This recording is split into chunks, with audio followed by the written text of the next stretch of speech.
This one of the conference will national now be level programs. recorded. Yeah, so let me start again. We are recording this program so that we can later use it in YouTube and other forum platforms. So let me first start with welcoming everyone to this program. This is a national level activity which is being organized by Vigyan Prasar called Ramanujam Yatra. As most of you would know, April 100 years ago, in 1920, in April, Ramanujam passed away. So, in sense, this is a 100th death anniversary year. So, to remember Ramanujam and also to address issues of maths phobia, fear of maths, and to also place the role of maths in our daily life, we are organizing this major activity called Ramanujam Yatra. Our original plan was to conduct a large number of public events to reach out to massive level to people. But due to this pandemic situation, we had to change our program. Even then, on April 26th, the death anniversary, a small number of people taking all sanitary precautions required for pandemic visited his statue in Kumbakonam, where he lived, and also the house where he lived, and paid homage to him. And this major program got commenced from there. This program will continue up to December, till the birthday of Ramanujam. And what we are right now doing, given the fact that it's a pandemic situation, we cannot have public programs as of now. We are organizing lectures on Ramanujam in various Indian languages. Along with that, we are also organizing a special lecture every month with international scholars. Scholars like Sujata Ramadurai, Professor Ken Ono, and many others have participated in that program. And in this month, the last Thursday, I mean, all this lectures with international scholars happen on the last Thursday. The last Thursday of this month, we are going to have Ram Murthy, a very renowned mathematician from India. Today, we are having this special lecture in Assamese, and this will be presented by Dr. Deka. And I profusely welcome him to be part of our team. We are doing this together for our own passion, to remember Ramanujam, to pay homage to Ramanujam, and at the same time address contemporary issues like maths phobia, generate interest in mathematics, which is one of the fundamental areas which is required if when India is trying to become a self-reliant nation. So with this few words, I welcome all of you, and I would request Dr. Deka to commence his lecture. We are eagerly awaiting. I suggest all other participants to mute your mic and also switch off your video so that the bandwidth can be conserved. And at the end of the lecture, we can have a small interaction with Dr. Deka. In addition, if you have any question, you can also post it on chat. With these few words, I invite our main speaker, Dr. Deka, to present his lecture. Thank you. Okay, thank you so much, and thank you so much for the whole team of Ramanujam Yatra for inviting me to deliver this talk. And so I'll be speaking in Assamese, so please forgive me for Mr. Sri Kumar and others. Okay, so I'll be presenting my screen.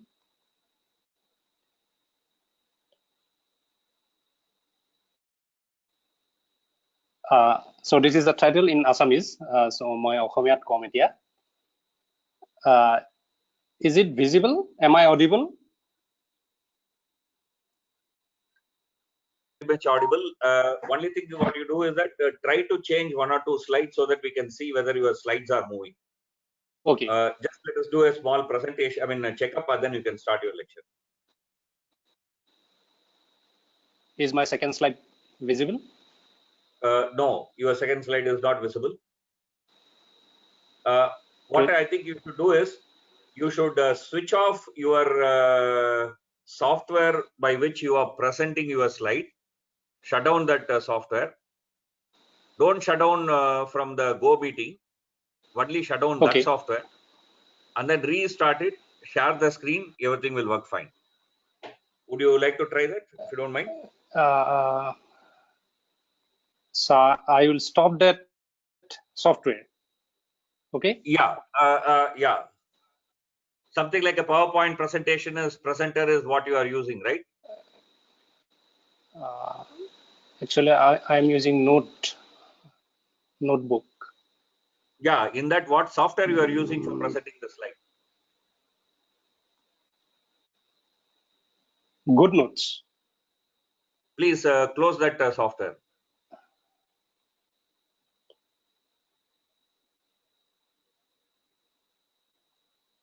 Okay, that is being closed. Is it still visible? Yeah, still it is visible because you are still presenting. Yeah.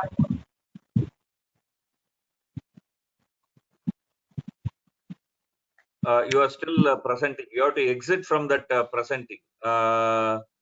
See on the bottom, do you see the mic camera buttons? Dr. Deka? No, it's not coming.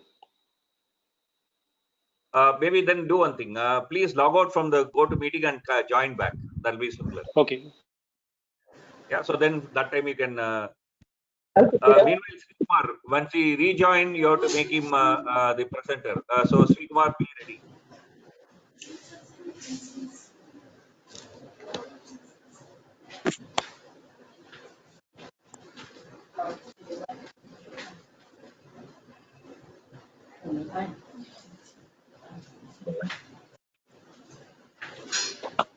Dr. Mukhopadhyaya will have a small introduction of the speaker in a few minutes. Please wait.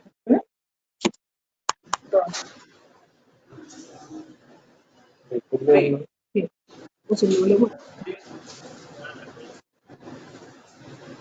Hello.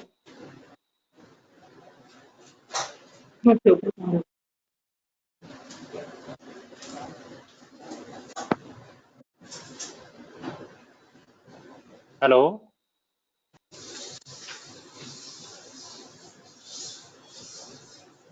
Mr. Srikumar.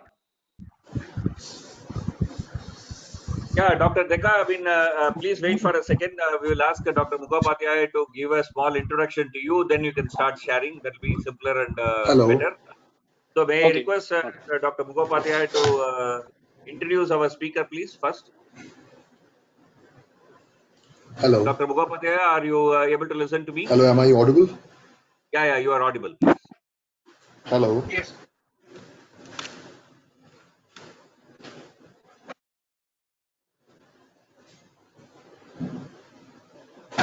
Dr. Mukhopadhyaya, you are audible. Can you please go ahead?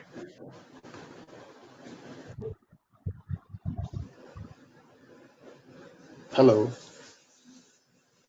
Yeah, Dr. Mukhopadhyaya, please go ahead. Am I audible, TVV? Yes, you are audible. Yes. You are audible. You are audible. But I can't listen anything. Yeah, Oh, please carry on. But in any case, please introduce our honorable speaker. Oh, that's it. So sorry. Okay. Okay, that's it. Thank you. Please introduce our honorable speaker.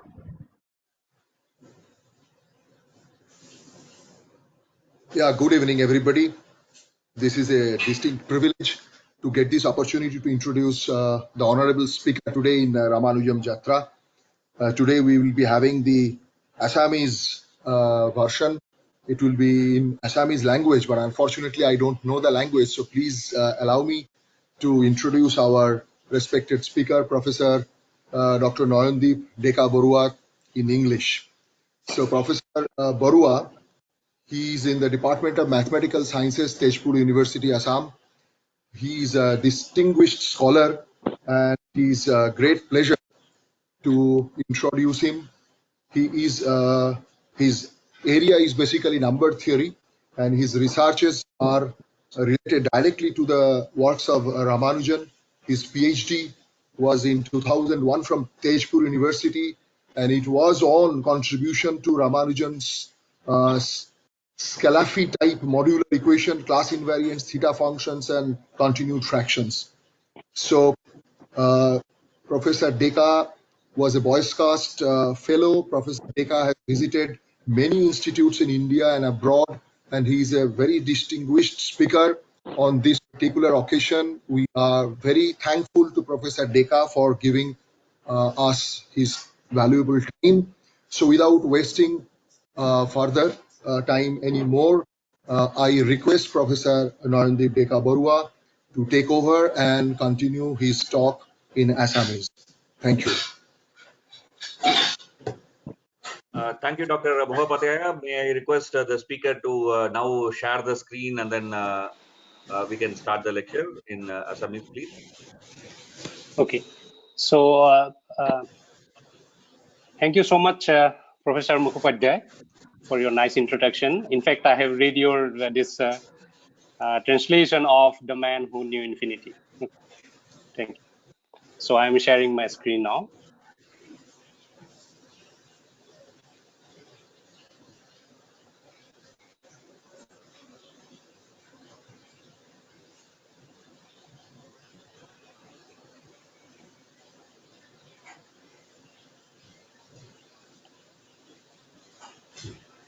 Yeah, Okay. it's very much visible. It's perfectly fine.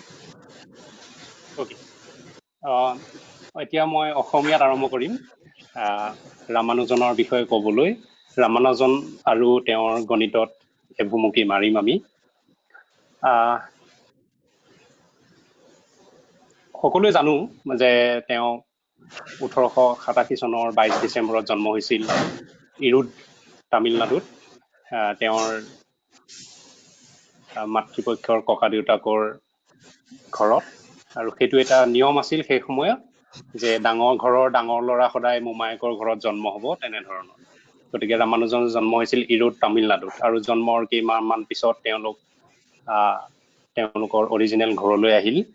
এয়া হ'ল ৰামানুজনৰ মাকৰ photograph, কোমলতা অম্মল, আৰু আমি তেওঁৰ দেউতাকৰ photograph এতিয়ালৈকে আমি পোৱা নাই, এতিয়ালৈকে নাই মানে এভেইলেবল নহয়।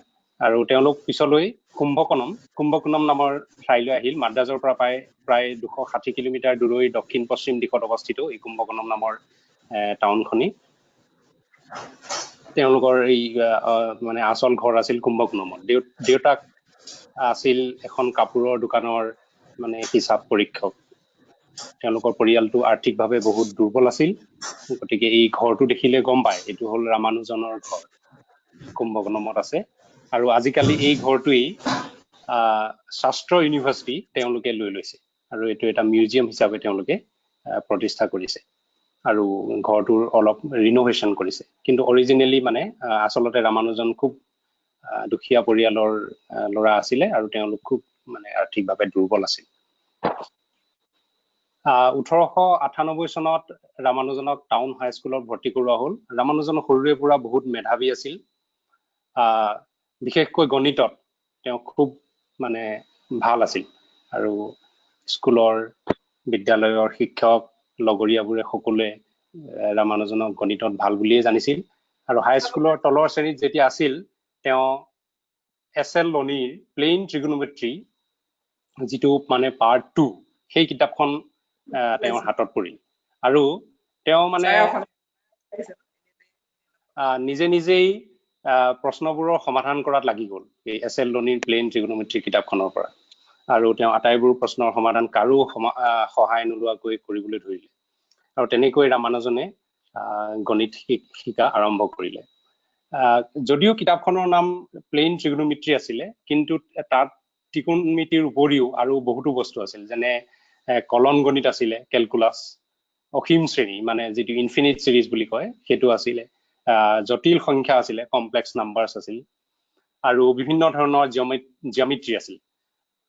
গতিকে সেই সকলোবোৰ তেওঁ সেই এছএল লনিৰ কিতাপৰ পৰা অধ্যয়ন কৰিছিল আৰু তেওঁ গোটেই প্ৰশ্নবোৰৰ সমাধান নিজে নিজে সমাধান কৰিছিল আৰু 15 বছৰ বয়সত যেতিয়া হাইস্কুলৰ অলপ ওপৰৰ শ্ৰেণীত আছিলে মানে নৱম দশম শ্ৰেণীত তেওঁৰ হাতত তেতিয়া আহি পৰিল জৰ্জ চুব্ৰিস্কাৰৰ a synopsis of elementary results in pure and applied mathematics নামৰ কিতাপখন এই কিতাপখনৰ এটা কপি এতিয়া আমি এমাজনৰ পৰা সংগ্ৰহ কৰিছো কিতাপখন এতিয়া পোৱা যায় আৰু কিতাপখন আচলতে ইমান জনপ্ৰিয় হোৱাৰ কাৰণ একমাত্ৰ ৰামানুজন কাৰণ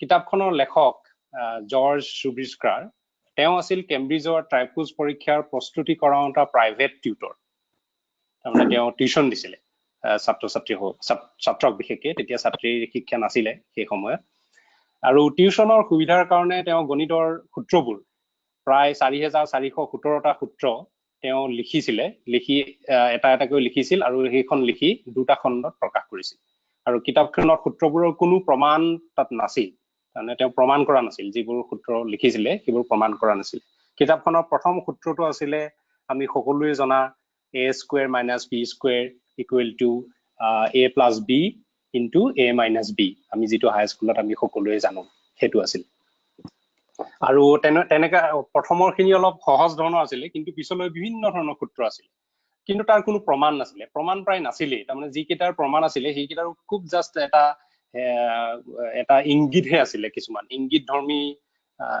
হেৰিহে আছিল উত্তৰহে আছিল গতিকে ৰামানুজনে সেই গোটেই সূত্ৰবোৰ এফালৰ পৰা নিজে নিজে সমাধান কৰিবলৈ ধৰিলে আৰু তেওঁ সমাধান কৰিলে আৰু সেইবোৰ সমাধান কৰোতে কি হ'ল তেওঁ নিজে নিজেই মানে নিজৰো আৱিষ্কাৰ বিভিন্ন ধৰণৰ আৱিষ্কাৰ কৰিবলৈ ধৰিলে নিজৰ সূত্ৰ নিজৰ ফলাফল বহুত নতুন নতুন ফলাফল তেওঁ পালে আৰু তেওঁ মেট্ৰিক পৰীক্ষাত 1904 চনত প্ৰথম শ্ৰেণীত উত্তীৰ্ণ হ'ল আৰু তেওঁ এটা ছাত্ৰবৃত্তি পালে মানে ফেলোশ্বিপ পালে যেটো সুব্ৰমণিয়াম জুনিয়ৰ সুব্ৰমণিয়াম ফেলোশ্বিপ বুলি কয় প্ৰথম শ্ৰেণী পঢ়াৰ কাৰণে তেওঁক হেতু বৃত্তি দিলে আৰু সেই বৃত্তি লৈ তেওঁ কুম্ভকোণম চৰকাৰী মহাবিদ্যালয়ত নামভৰ্তি কৰে কুম্ভকোণম গভৰ্ণমেণ্ট কলেজত কিন্তু তেতিয়ালৈ কি হ'ল ৰামানুজনে মানে অংকতেই মগ্ন হৈ থাকিল অংকতেই নিমগ্ন হৈ থাকিল অনবৰতে অংকই কৰি থাকিলে আৰু ক্লাছতো কি কৰে তেওঁ যেতিয়া শ্ৰেণীত উপস্থিত থাকে তেতিয়া বেলেগ কি পঢ়াইছে সেইবোৰ একো নাচায় গতিকে কেৱল অংকই কৰি থাকে সেইকাৰণে কি প্ৰথম বছৰৰ পৰীক্ষাতে তেওঁ অনুত্তীৰ্ণ হ'ল মানে ফেইল কৰিলে আৰু ফেইল কৰাৰ কাৰণে কি হ'ল তেওঁ যিটো ফেলোশ্বিপ পাইছিলে সেইটো হেৰুৱালে আৰু যিহেতু ঘৰুৱা আৰ্থিক দুৰৱস্থা আছিলে সেইকাৰণে তেওঁ আকৌ কুম্ভকোণম কলেজত আকৌ তেওঁ পঢ়া নহ'ল তেওঁ আকৌ নাম লগাব নোৱাৰিলে তাত দুবছৰৰ পিছত আকৌ তেওঁ মাদ্ৰাজৰ পাছায়েপ্পা কলেজত নামভৰ্তি কৰিলেগৈ যিকোনো প্ৰকাৰে কিন্তু আকৌ সেই কেৱল অংকই কৰি আছিলে আৰু অংক কৰি থকাৰ ফলত আকৌ তেওঁ আকৌ এবাৰ ফেইল কৰিলে লগতে তেওঁ খুব টান অসুখ হৈছিলে অসুখৰ বাবেও কেইটামান পৰীক্ষা দিব নোৱাৰিলে আৰু সেইকাৰণে তেওঁ যিটো ফাৰ্ষ্ট আৰ্টছ এক্সামিনেশ্যন বুলি কয় যিটো FA তাত আকৌ অনুত্তীৰ্ণ হ'ল হেল্ল'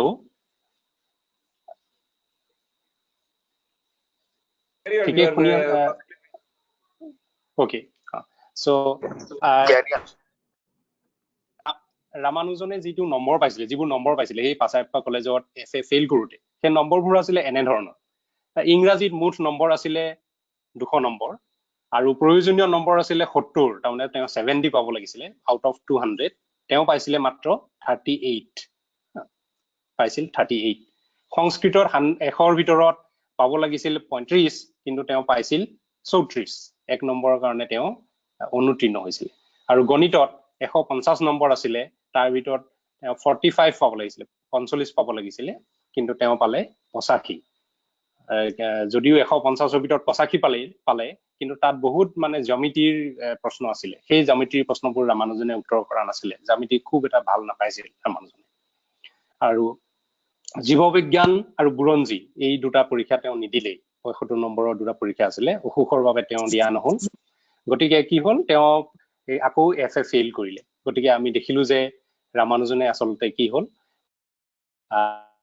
এই ৰামানুজনৰ আনুষ্ঠানিক শিক্ষা তাতেই অন্ত পৰিল তাৰমানে আমাৰ আজিৰ ভাষাত ক'বলৈ হলে ৰামানুজনৰ যিটো এডুকেশ্যনেল কোৱালিফিকেশ্যন সেইটো আছিল higher secondary first year fail মানে উচ্চতৰ মাধ্যমিক প্ৰথম বৰ্ষতেই তেওঁ অনুত্তীৰ্ণ হৈছিল গতিকে যিহেতু তেওঁৰ ঘৰৰ অৱস্থা বহুত বেয়া আছিলে গতিকে আকৌ পুনৰ এডমিশ্যন লৈ পুনৰ আকৌ নামভৰ্তি কৰি তেওঁ বেলেগ আকৌ পঢ়া আৰু নহল আৰু তেওঁ যদিও পঢ়া সিমানতে সামৰিলে মানে আনুষ্ঠানিক শিক্ষা কিন্তু তেওঁ সেই অংক কৰিবলৈ নেৰিলে অংক কৰিয়ে থাকিলে তেওঁ ঘৰৰ সেই বাৰান্দাত বহি বাৰান্দাৰ কট এখনত বহি তেওঁ অংক কৰি গল প্ৰথমতে তেওঁ অংকবোৰ স্লেটত কৰিছিলে স্লেট আমি যেনেকে সৰুতে আমি পঢ়াশালীত আমি স্লেটে কৰিছিলো তেতিয়া তেওঁ সেই এখন স্লেট ব্যৱহাৰ কৰিছিলে স্লেটত প্ৰথমতে গোটেই অংকবোৰ কৰে তাৰপিছত কি হ'ল সেই অংকবোৰ কৰি যিটো তেওঁ পাছত যিটো আচল ফলাফল পালে সেই ফলাফলবোৰ তেওঁ টোকা বহীত লিখি যাবলৈ ধৰিলে কেৱল টোকা বহীত মানে তেওঁ ফলাফলটোহে লিখিলে কোনো প্ৰমাণ তাৰ বাবে তেওঁ দিয়া নাছিল এই গোটেই টোকা বহীবোৰেই হ'ল এয়া আজিকালি সংগ্ৰহ আছে এখন মাদ্ৰাজ বিশ্ববিদ্যালয় তাৰে এয়া দুটা পৃষ্ঠাত দেখুৱাইছো হয়তো লাহেকৈ স্ক্ৰীনত আহিব এইখন হ'ল এয়া হ'ল ৰামানুজনৰ টোকা বহীৰ দুটা পৃষ্ঠা কোনোবাই মোক ক'ব নেকি যে এইটো আহিছে নে নাই স্ক্ৰীনত নোটবুকৰ জোনালী বা মঞ্জিল আহা নাই ভালকে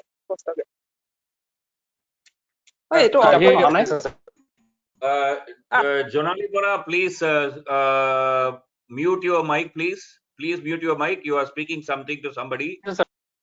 Other than the speaker, I request everybody to mute your mic, please. Hello. This notebook is coming on the screen? Yeah, notebook is coming. Very much coming. Yeah. Okay. So actually, it is coming quite late, I think. There may be some delay because of. So Ramanujan's এখন. Now is the slate coming? We are slaying the slate. Yeah. Okay. So এখন ৰামানুজনৰ এখন slate এতিয়াও মাদ্ৰাজত সংৰক্ষিত আছে এখন ঘৰত শ্ৰীকান্তৰ ঘৰত আৰু সেই ৰামানুজনে ব্যৱহাৰ কৰা স্লেটখন এতিয়াও আছে এইখন হ'ল ৰামানুজনে ব্যৱহাৰ কৰা স্লেটখন ঠিক আছে আৰু এই স্লেটখন মই 2016 চনৰ 7 আগষ্টত চাবলৈ সুযোগ পাইছিলো প্ৰফেসৰ ব্ৰুচ চি বাৰ্ণ্টৰ লগত আৰু এয়া মোৰ এখন ফেভাৰিট ফটো স্লেটখনৰ সৈতে আৰু এইটো হ'ল স্লেটখনৰ ইটো ফাল মানে দুইটা ফাল আৰু স্লেটখন এতিয়াও বহুত সুন্দৰ অৱস্থাতেই আছে 1909 চনত জানকী অম্বলৰ সৈতে ৰামানুজনৰ বিবাহ সম্পন্ন হয় জানকীৰ যেতিয়া বয়স আছিল 9 বছৰ প্ৰায় আৰু ৰামানুজনে বিয়া কৰোৱাৰ পাছত বিবাহৰ পিছত তেওঁ এটা চাকৰি বিচাৰিবলৈ ধৰিলে কিয়নো তেওঁৰ কোনো চাকৰি নাছিল কিন্তু ৰামানুজন যেহেতু FA ফেইল আছিল গতিকে FA ফেইল আৰু কেনে ধৰণৰ চাকৰি পাব গতিকে তেওঁ কি হ'ল কেৰাণী চাকৰি বিচাৰিবলৈ ধৰিলে যেহেতু তেওঁ ফেইল কৰিছিল গতিকে তেওঁ টোকা বহীৰ অংকবোৰ দেখুৱাই কেৰাণী চাকৰি বিভিন্ন জনক মানে বিচাৰিবলৈ ধৰিলে আৰু তেনেকৈ তেওঁ ৰামানুজনে মাদ্ৰাজ অসামৰিক সেৱাৰ উপায়ুক্ত ভি ৰামস্বামী আয়াৰক লগ ধৰি টোকা বহীৰ অংক দেখুৱাই কেৰাণী চাকৰি এটাৰ বাবে খাটিলে মানে যে মই এনেকে অংকহে কৰো এইবোৰ অংক দেখুৱালে তাৰপিছত ক'লে যে মোক এটা কেৰাণী চাকৰি দিয়ক এতিয়া আয়াৰ আছিল আকৌ ভাৰতীয় গণিত সংঘৰ অন্যতম প্ৰতিষ্ঠাপক ইণ্ডিয়ান মেথমেটিকেল সোসাইটি আগতে এইটো প্ৰথমতে আছিল ইণ্ডিয়ান মেথমেটিকেল ক্লাব 1907 চনত প্ৰতিষ্ঠা হৈছিল আৰু আয়াৰ আছিল তাৰ প্ৰতিষ্ঠাপক সম্পাদক গতিকে সেই আয়াৰক লগ কৰিলে আৰু তেওঁ ইণ্ডিয়ান সিভিল সাৰ্ভিসেছৰ DC আছিল ডেপুটি কালেক্টৰ গতিকে তেওঁ ক'লে যে মোক এটা কেৰাণী চাকৰি দিয়ক কেৰাণী চাকৰিয়ে ৰামানুজনৰ গাণিতিক প্ৰতিভা বিকাশত বাধাৰহে সৃষ্টি কৰিব বুলি চিন্তা কৰি আয়াৰে তেওঁ কি কৰিলে তেওঁৰ ওপৰলা নেলুৰৰ আয়ুক্ত কালেক্টৰ R ৰামচন্দ্ৰ ৰাওৰ ওচৰলৈ পঠালে R ৰামচন্দ্ৰ ৰাও আছিল নেলুৰৰ আয়ুক্ত গতিকে তেওঁৰ ওচৰলৈ ৰামানুজন গ'ল ৰামানুজন যাওঁতে ৰামচন্দ্ৰ ৰায় ৰামানুজনক প্ৰথম কেনেকৈ দেখিছিল সেইবোৰ পিছত বৰ্ণনা কৰি গৈছে ৰামানুজন তেতিয়া শকত আছিল আৰু ৰামানুজনে প্ৰথমতে ৰামচন্দ্ৰ ৰাওক বিভিন্ন ধৰণৰ অংক বুজাবলৈ ধৰিলে আৰু দেখিলে যে ৰামচন্দ্ৰ ৰায় সিমান এটা ধৰিব পৰা নাই বুজিব পৰা নাই গতিকে তেওঁ আকৌ যেতিয়া নেক্সট টাইম গ'ল আকৌ অহাবাৰ যেতিয়া গ'ল তেতিয়া আকৌ অলপ সহজ ধৰণৰ অংক বুজাবলৈ ধৰিলে ৰামচন্দ্ৰ ৰায় যদিও অংকবোৰ সিমান বুজি নাপালে কিন্তু তেওঁ গম পালে যে এজন মানে যথেষ্ট ভাল ল'ৰা মানে অংকত যথেষ্ট বুৎপত্তি থকা ল'ৰা গতিকে তেওঁ কি কৰিলে তেওঁ ৰামানুজনে সুধিলে যে তোমাক কি লাগে আচলতে ক'লে যে মোক এটা চাকৰি লাগে যাতে মই অংক কৰিব পাৰো তেতিয়া ৰামচন্দ্ৰ ৰাৱে তেওঁক নিজাববীয়াকৈ প্ৰতিভাৰ মান পাই অস্থায়ী বিত্তীয় সাহায্য এটা দিয়াৰ ব্যৱস্থা কৰিলে ৰামানুজনক ৰামচন্দ্ৰ ৰায় নিজৰ ফালৰ পৰা কিন্তু কেইমাহমানৰ পিছত ৰামানুজনে ক'লে যে মই এইটো এনেকে মানে বেলেগৰ হেৰিত থাকিব নোৱাৰিম গতিকে মোক চাকৰিহে লাগে তেনেকুৱা ধৰণৰ এটা সিচুৱেশ্যন হ'ল মানে পৰিস্থিতি হ'ল আৰু বৃত্তিৰ উদ্যোগত 1912 চনৰ মাৰ্চ মাহত ৰামানুজনে মাদ্ৰাজ বন্দৰ ন্যাসত কেৰাণী পদত যোগদান কৰিলে তাৰমানে মাদ্ৰাজ পোৰ্ট ট্ৰাষ্ট অফিচ আছিলে গতিকে তাত যোগদান কৰিলে আৰু বিভিন্নজনে আচলতে ৰিকমেণ্ডেশ্যন দিলে তেওঁক যে তেওঁক এটা চাকৰি দিব লাগে বুলি আৰু বন্দৰ ন্যাসত তেওঁ যিজন চেয়াৰমেন আছিলে তেওঁ আছিলে ব্ৰিটিছ ছাৰ ফ্ৰান্সিছ স্প্ৰিং আৰু মুখ্য হিচাপ পৰীক্ষক আছিলে মানে chief accountant S Narayan Iyer আৰু এই দুজন আছিলে ৰামানুজনৰ খুব মানে ভাল সদাশয় ব্যক্তি তেওঁলোকে খুব ৰামানুজনক ভাল পাইছিলে আৰু তেওঁলোকে খুব উৎসাহ দিলে ৰামানুজনক অংক কৰি যাবলৈ আনকি এছ নাৰায়ণ আয়াৰে ৰাতি মানে ৰামানুজনৰ লগত অংক কৰিবলৈ ধৰিলে আৰু ৰামানুজনৰ যিখন গৱেষণা পত্ৰ আছিলে যিখন Indian mathematics journal of the Indian mathematical society তাত প্ৰকাশ হৈছিল বাৰ্নলি নাম্বাৰছৰ ওপৰত সেইখন মানে নাৰায়ণ আয়াৰে চাই দিছিল মানে ইংৰাজীবোৰ গতিকে তেওঁলোক খুব ভাল বন্ধু আছিলে আৰু সেয়েহে পিছলৈ মই এই নাৰায়ণ আয়াৰৰ কথা ক'ম আৰু ছাৰ ফ্ৰান্সিছ স্প্ৰিং তেনেকে ৰামস্বামী আয়াৰ নাৰায়ণ আয়াৰ আৰু স্থানীয় মাদ্ৰাজ ইঞ্জিনিয়াৰিং কলেজৰ কিছুমান অধ্যাপক চাৰ্লছ গ্ৰিফিথ লিটল হেইলছ আদি মানুহে ৰামানুজনক উৎসাহ দিবলৈ ধৰিলে তেওঁলোকে গম পালে যে ৰামানুজনে মানে মেথমেটিক্সত এজন জিনিয়াছ টাইপৰ মানুহ গতিকে তেওঁলোকে কি ক'লে ৰামানুজনৰ ফলাফলসমূহ কেইজনমান ব্ৰিটিছ গণিতজ্ঞলৈ পঠাবলৈ মনস্থ কৰিলে আৰু চাৰ্লছ গ্ৰিফিথে প্ৰথমতে পঠালে কালৈ মিকায়া জন মুলাৰ হিল তেখেতলৈ পঠালে হিললৈ আৰু হিলে উত্তৰ দিলে যিজন গ্ৰিফিথে পঠাইছিলে চিঠিখন আচলতে ৰামানুজনৰ ফলাফলসমূহ দি কেইটামান ফলাফল দি কিন্তু হিলৰ পৰা বৰ উৎসাহজনক মানে চিঠি নাহিল কাৰণ ৰামানুজনৰ যিটো ডাইভাৰ্জেন্ট চিৰিজৰ কিছুমান ফলাফল আছিলে সেইবোৰ পঠাইছিলে আৰু হিলে সেইবোৰ ইমান ধৰিব পৰা নাছিলে কাৰণ হিল আছিল আচলতে ফ্লুইড ডাইনামিক্সৰ মানুহ জলগতি বিজ্ঞানৰ মানুহ গতিকে তেওঁ সংখ্যা তত্ত্বৰ সেইবোৰ বুজোতে হয়তো অলপ মানে কঠিন দিগদাৰি পাইছিলে সেইকাৰণে উত্তৰবোৰ বৰ সিমান উৎসাহজনক নাছিলে কিন্তু তেওঁ দুখনমান চিঠিৰ আদান প্ৰদান গ্ৰিফিথৰ লগত হৈছিল অধ্যাপক গ্ৰিফিথৰ লগত আৰু তাৰ পাছত তেওঁলোকে পঠালে বেকাৰ আৰু হবছনলৈ হেনৰি ফ্ৰেডৰিক বেকাৰ আৰু আৰ্নেষ্ট উইলিয়াম হবছন তেওঁলোকৰ পৰা কোনো চিঠিৰ উত্তৰ পোৱা নগ'ল এই তিনিওজন হিল বেকাৰ আৰু হবছন আটাইকেইজন আছিলে FRS মানে ফেলো অফ ৰয়েল ছ'চাইটি আটাইকেইজনে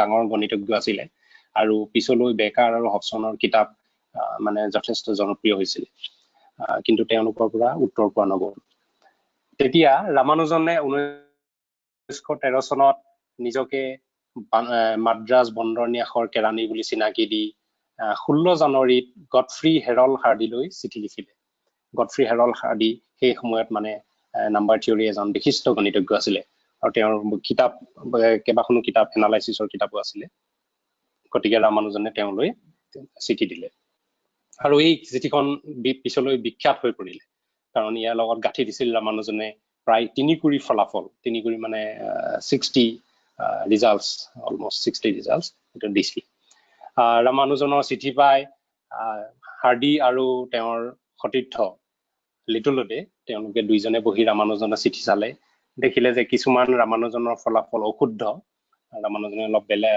যি ধৰণে চিন্তা কৰিব লাগিছিলে অলপ বেলেগ ধৰণে চিন্তা কৰি সেইবোৰ পাইছে আৰু কিছুমান হয়তো তেওঁলোকে প্ৰমাণ কৰিব পাৰিব তেনেকুৱা ধৰণৰ ৰিজাল্ট পাইছিলে কিন্তু কিছুমান তাৰে ফলাফল বিশেষকৈ যিবোৰ অবিৰত ভগ্নাংশ যিবোৰ কণ্টিনিউড ফ্ৰেকশ্যন বুলি কয় সেই কণ্টিনিউড ফ্ৰেকশ্যনৰ কেইটামান ৰিজাল্ট দেখি ফলাফল দেখি হাৰ্ডিয়ে মানে খুব ভাল পাইছিল মানে এইটো এনেকুৱা ধৰণৰ ৰিজাল্টটো যে থাকিব পাৰে তেওঁ ভবাই নাছিলে সেইকাৰণে পিছত হাৰ্ডিয়ে কৈছিল যে those formulas defeated me completely মোক I had never seen anything like that before. A single look at them is enough to show that they could only be written down by a mathematician of the highest class. They must be true. If they were not true, no one had the imagination to invent them.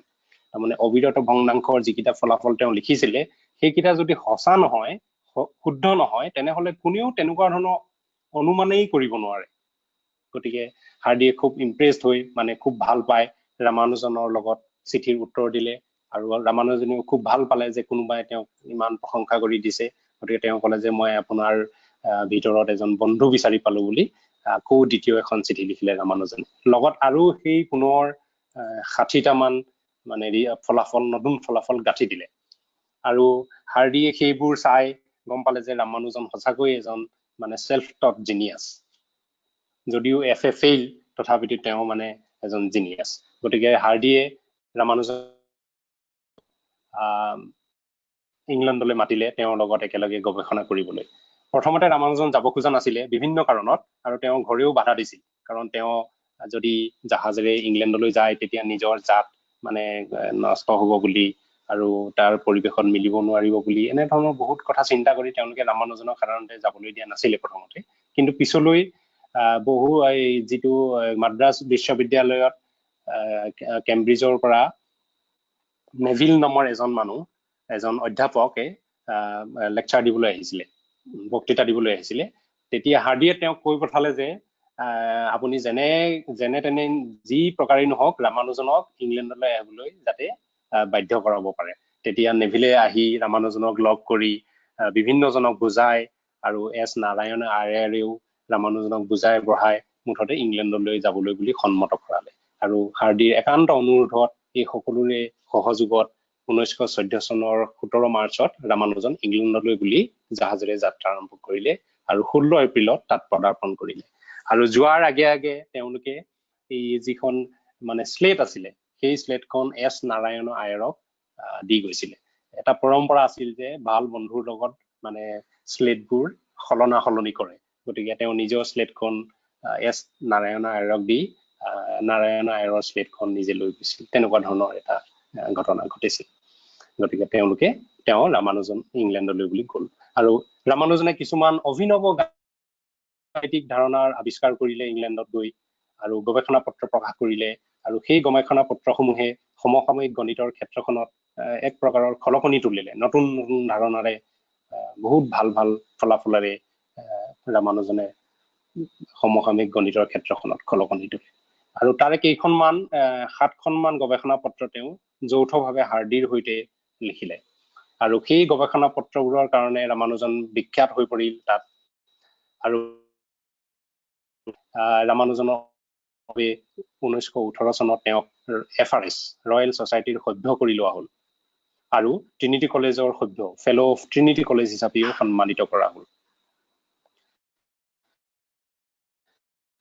পিছে 1917 চনৰ মে মাহৰ পৰা ৰামানুজনে অসুখত ভুগিবলৈ ধৰিলে পৰৱৰ্তী 2টা বছৰ তেওঁ লণ্ডন ৱেলছ পুটনে কেম্ব্ৰিজ আদি বিভিন্ন ঠাইৰ চিকিৎসালয় আৰোগ্য ভৱন আদিতেই কটাবলগীয়া হ'ল বিভিন্ন কাৰণত ৰামানুজন অসুখত পৰিল আৰু প্ৰায় পাছৰ 2 বছৰ ইংলেণ্ডত থকা পিছৰ 2 বছৰ তেওঁ এই মানে চিকিৎসালয় আৰু আৰোগ্য ভৱনতেই থাকিল তথাপিও কিন্তু তেওঁৰ এই যিটো গণিতৰ চৰ্চা সেইটো নকমিল কাৰণ তেওঁ চিঠিৰে হাৰ্ডিৰ সৈতে হস্পিটেলৰ পৰাই চিকিৎসালয়ৰ পৰাই যোগাযোগ কৰিলে আৰু চিঠিবোৰ পঢ়িলে গম পোৱা যায় যে তেওঁলোকে কেনে ধৰণৰ মানে গণিত চৰ্চা কৰিছিল আৰু সেইবোৰ ইজনে সিজনে চিঠিৰে লিখি হাৰ্ডিয়ে মানে গৱেষণা পত্ৰবোৰ লিখিলে আৰু চাই দিলে আৰু তেনেকৈ প্ৰকাশ কৰিলে এইখিনিতে এটা কথা ক'ব পাৰি যে যিটো মানে যেতিয়া ৰামানুজন পুটনেৰ এখন হস্পিটেলত আছিলে তেতিয়া এবাৰ হাৰ্ডিয়ে ৰামানুজনক চাবলৈ গ'ল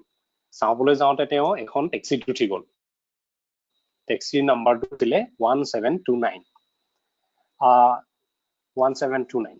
তাৰপিছত হাৰ্ডিয়ে ৰামানুজনৰ অৱস্থা দেখি ৰামানুজনৰ অৱস্থা খুব বেয়া আছিলে অসুখত ভুগি আছিলে ক'লে যে মই এখন টেক্সিত আহিলো 1729 যিটো নাম্বাৰ আৰু মোৰ লাগিছে এইটো বৰ এটা ভাল নম্বৰ নহয় ডাল নাম্বাৰ এইটো কিবা ভৱিষ্যতৰ বেয়া ইংগিতহে নেকি তেনেকে বুলি ক'লে তেতিয়া ৰামানুজনে ক'লে যে লগে লগে নহয় হাৰ্ডি এইটো বৰ ইণ্টাৰেষ্টিং নাম্বাৰ এইটো বৰ সুন্দৰ নাম্বাৰ কাৰণ 17292 হল it can be written as a sum of two cubes in two different ways তাৰমানে দুটা ঘনৰ যোগফল হিচাপে দুই ধৰণে ইয়াক প্ৰকাশ কৰিব পৰা আটাইতকৈ সৰু সংখ্যাটো তাৰমানে 1 কিউব প্লাস 12 কিউব আৰু 9 কিউব প্লাস 10 কিউব এই দুটা কিউবৰ যোগফল হিচাপে আমি 1729 টো প্ৰকাশ কৰিছো গতিকে ৰামানুজনে ফটকৈ ক'লে আৰু তেতিয়া হাৰ্ডিয়ে মানে খুদিলে যে এনেকুৱা ফোৰ্থ পাৱাৰৰ কিবা উদাহৰণটো তুমি জানা নেকি খুদিলে ৰামানুজনে অলপ ভাবি ক'লে যে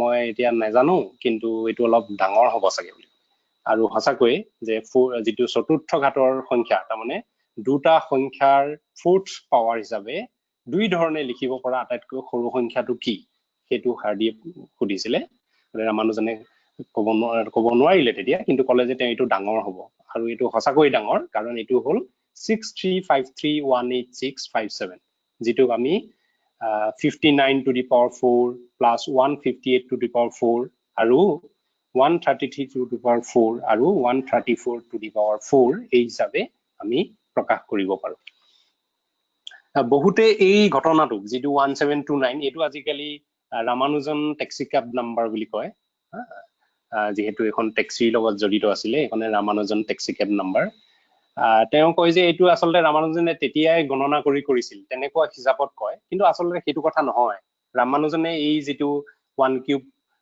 প্লাস 12 কিউব আৰু 9 কিউব প্লাস 10 কিউব হেতু যে এটা সলিউশন হেৰি 1729 ৰ হেতু মানে আসলে তেওঁ আগতেই প্ৰমাণ কৰিছিল কিন্তু ৰামানুজনে প্ৰমাণ কৰাৰ আগতেও এটো বহুত দিন আগতেই অইলাৰে তাৰ আসলে সাধাৰণ যেটো সমাধান হেতু উলিয়াইছিল গতিকে বহুতে এটো ৰামানুজনে হঠাৎ গণনা কৰি কোৱা বুলি কয় আসলে হেতু কথা শুদ্ধ নহয় ৰামানুজনে এটো তেওঁ নোটবুকত লিখিছিল আৰু মনত আছিল এই কাৰণেহে তেওঁ কৈছে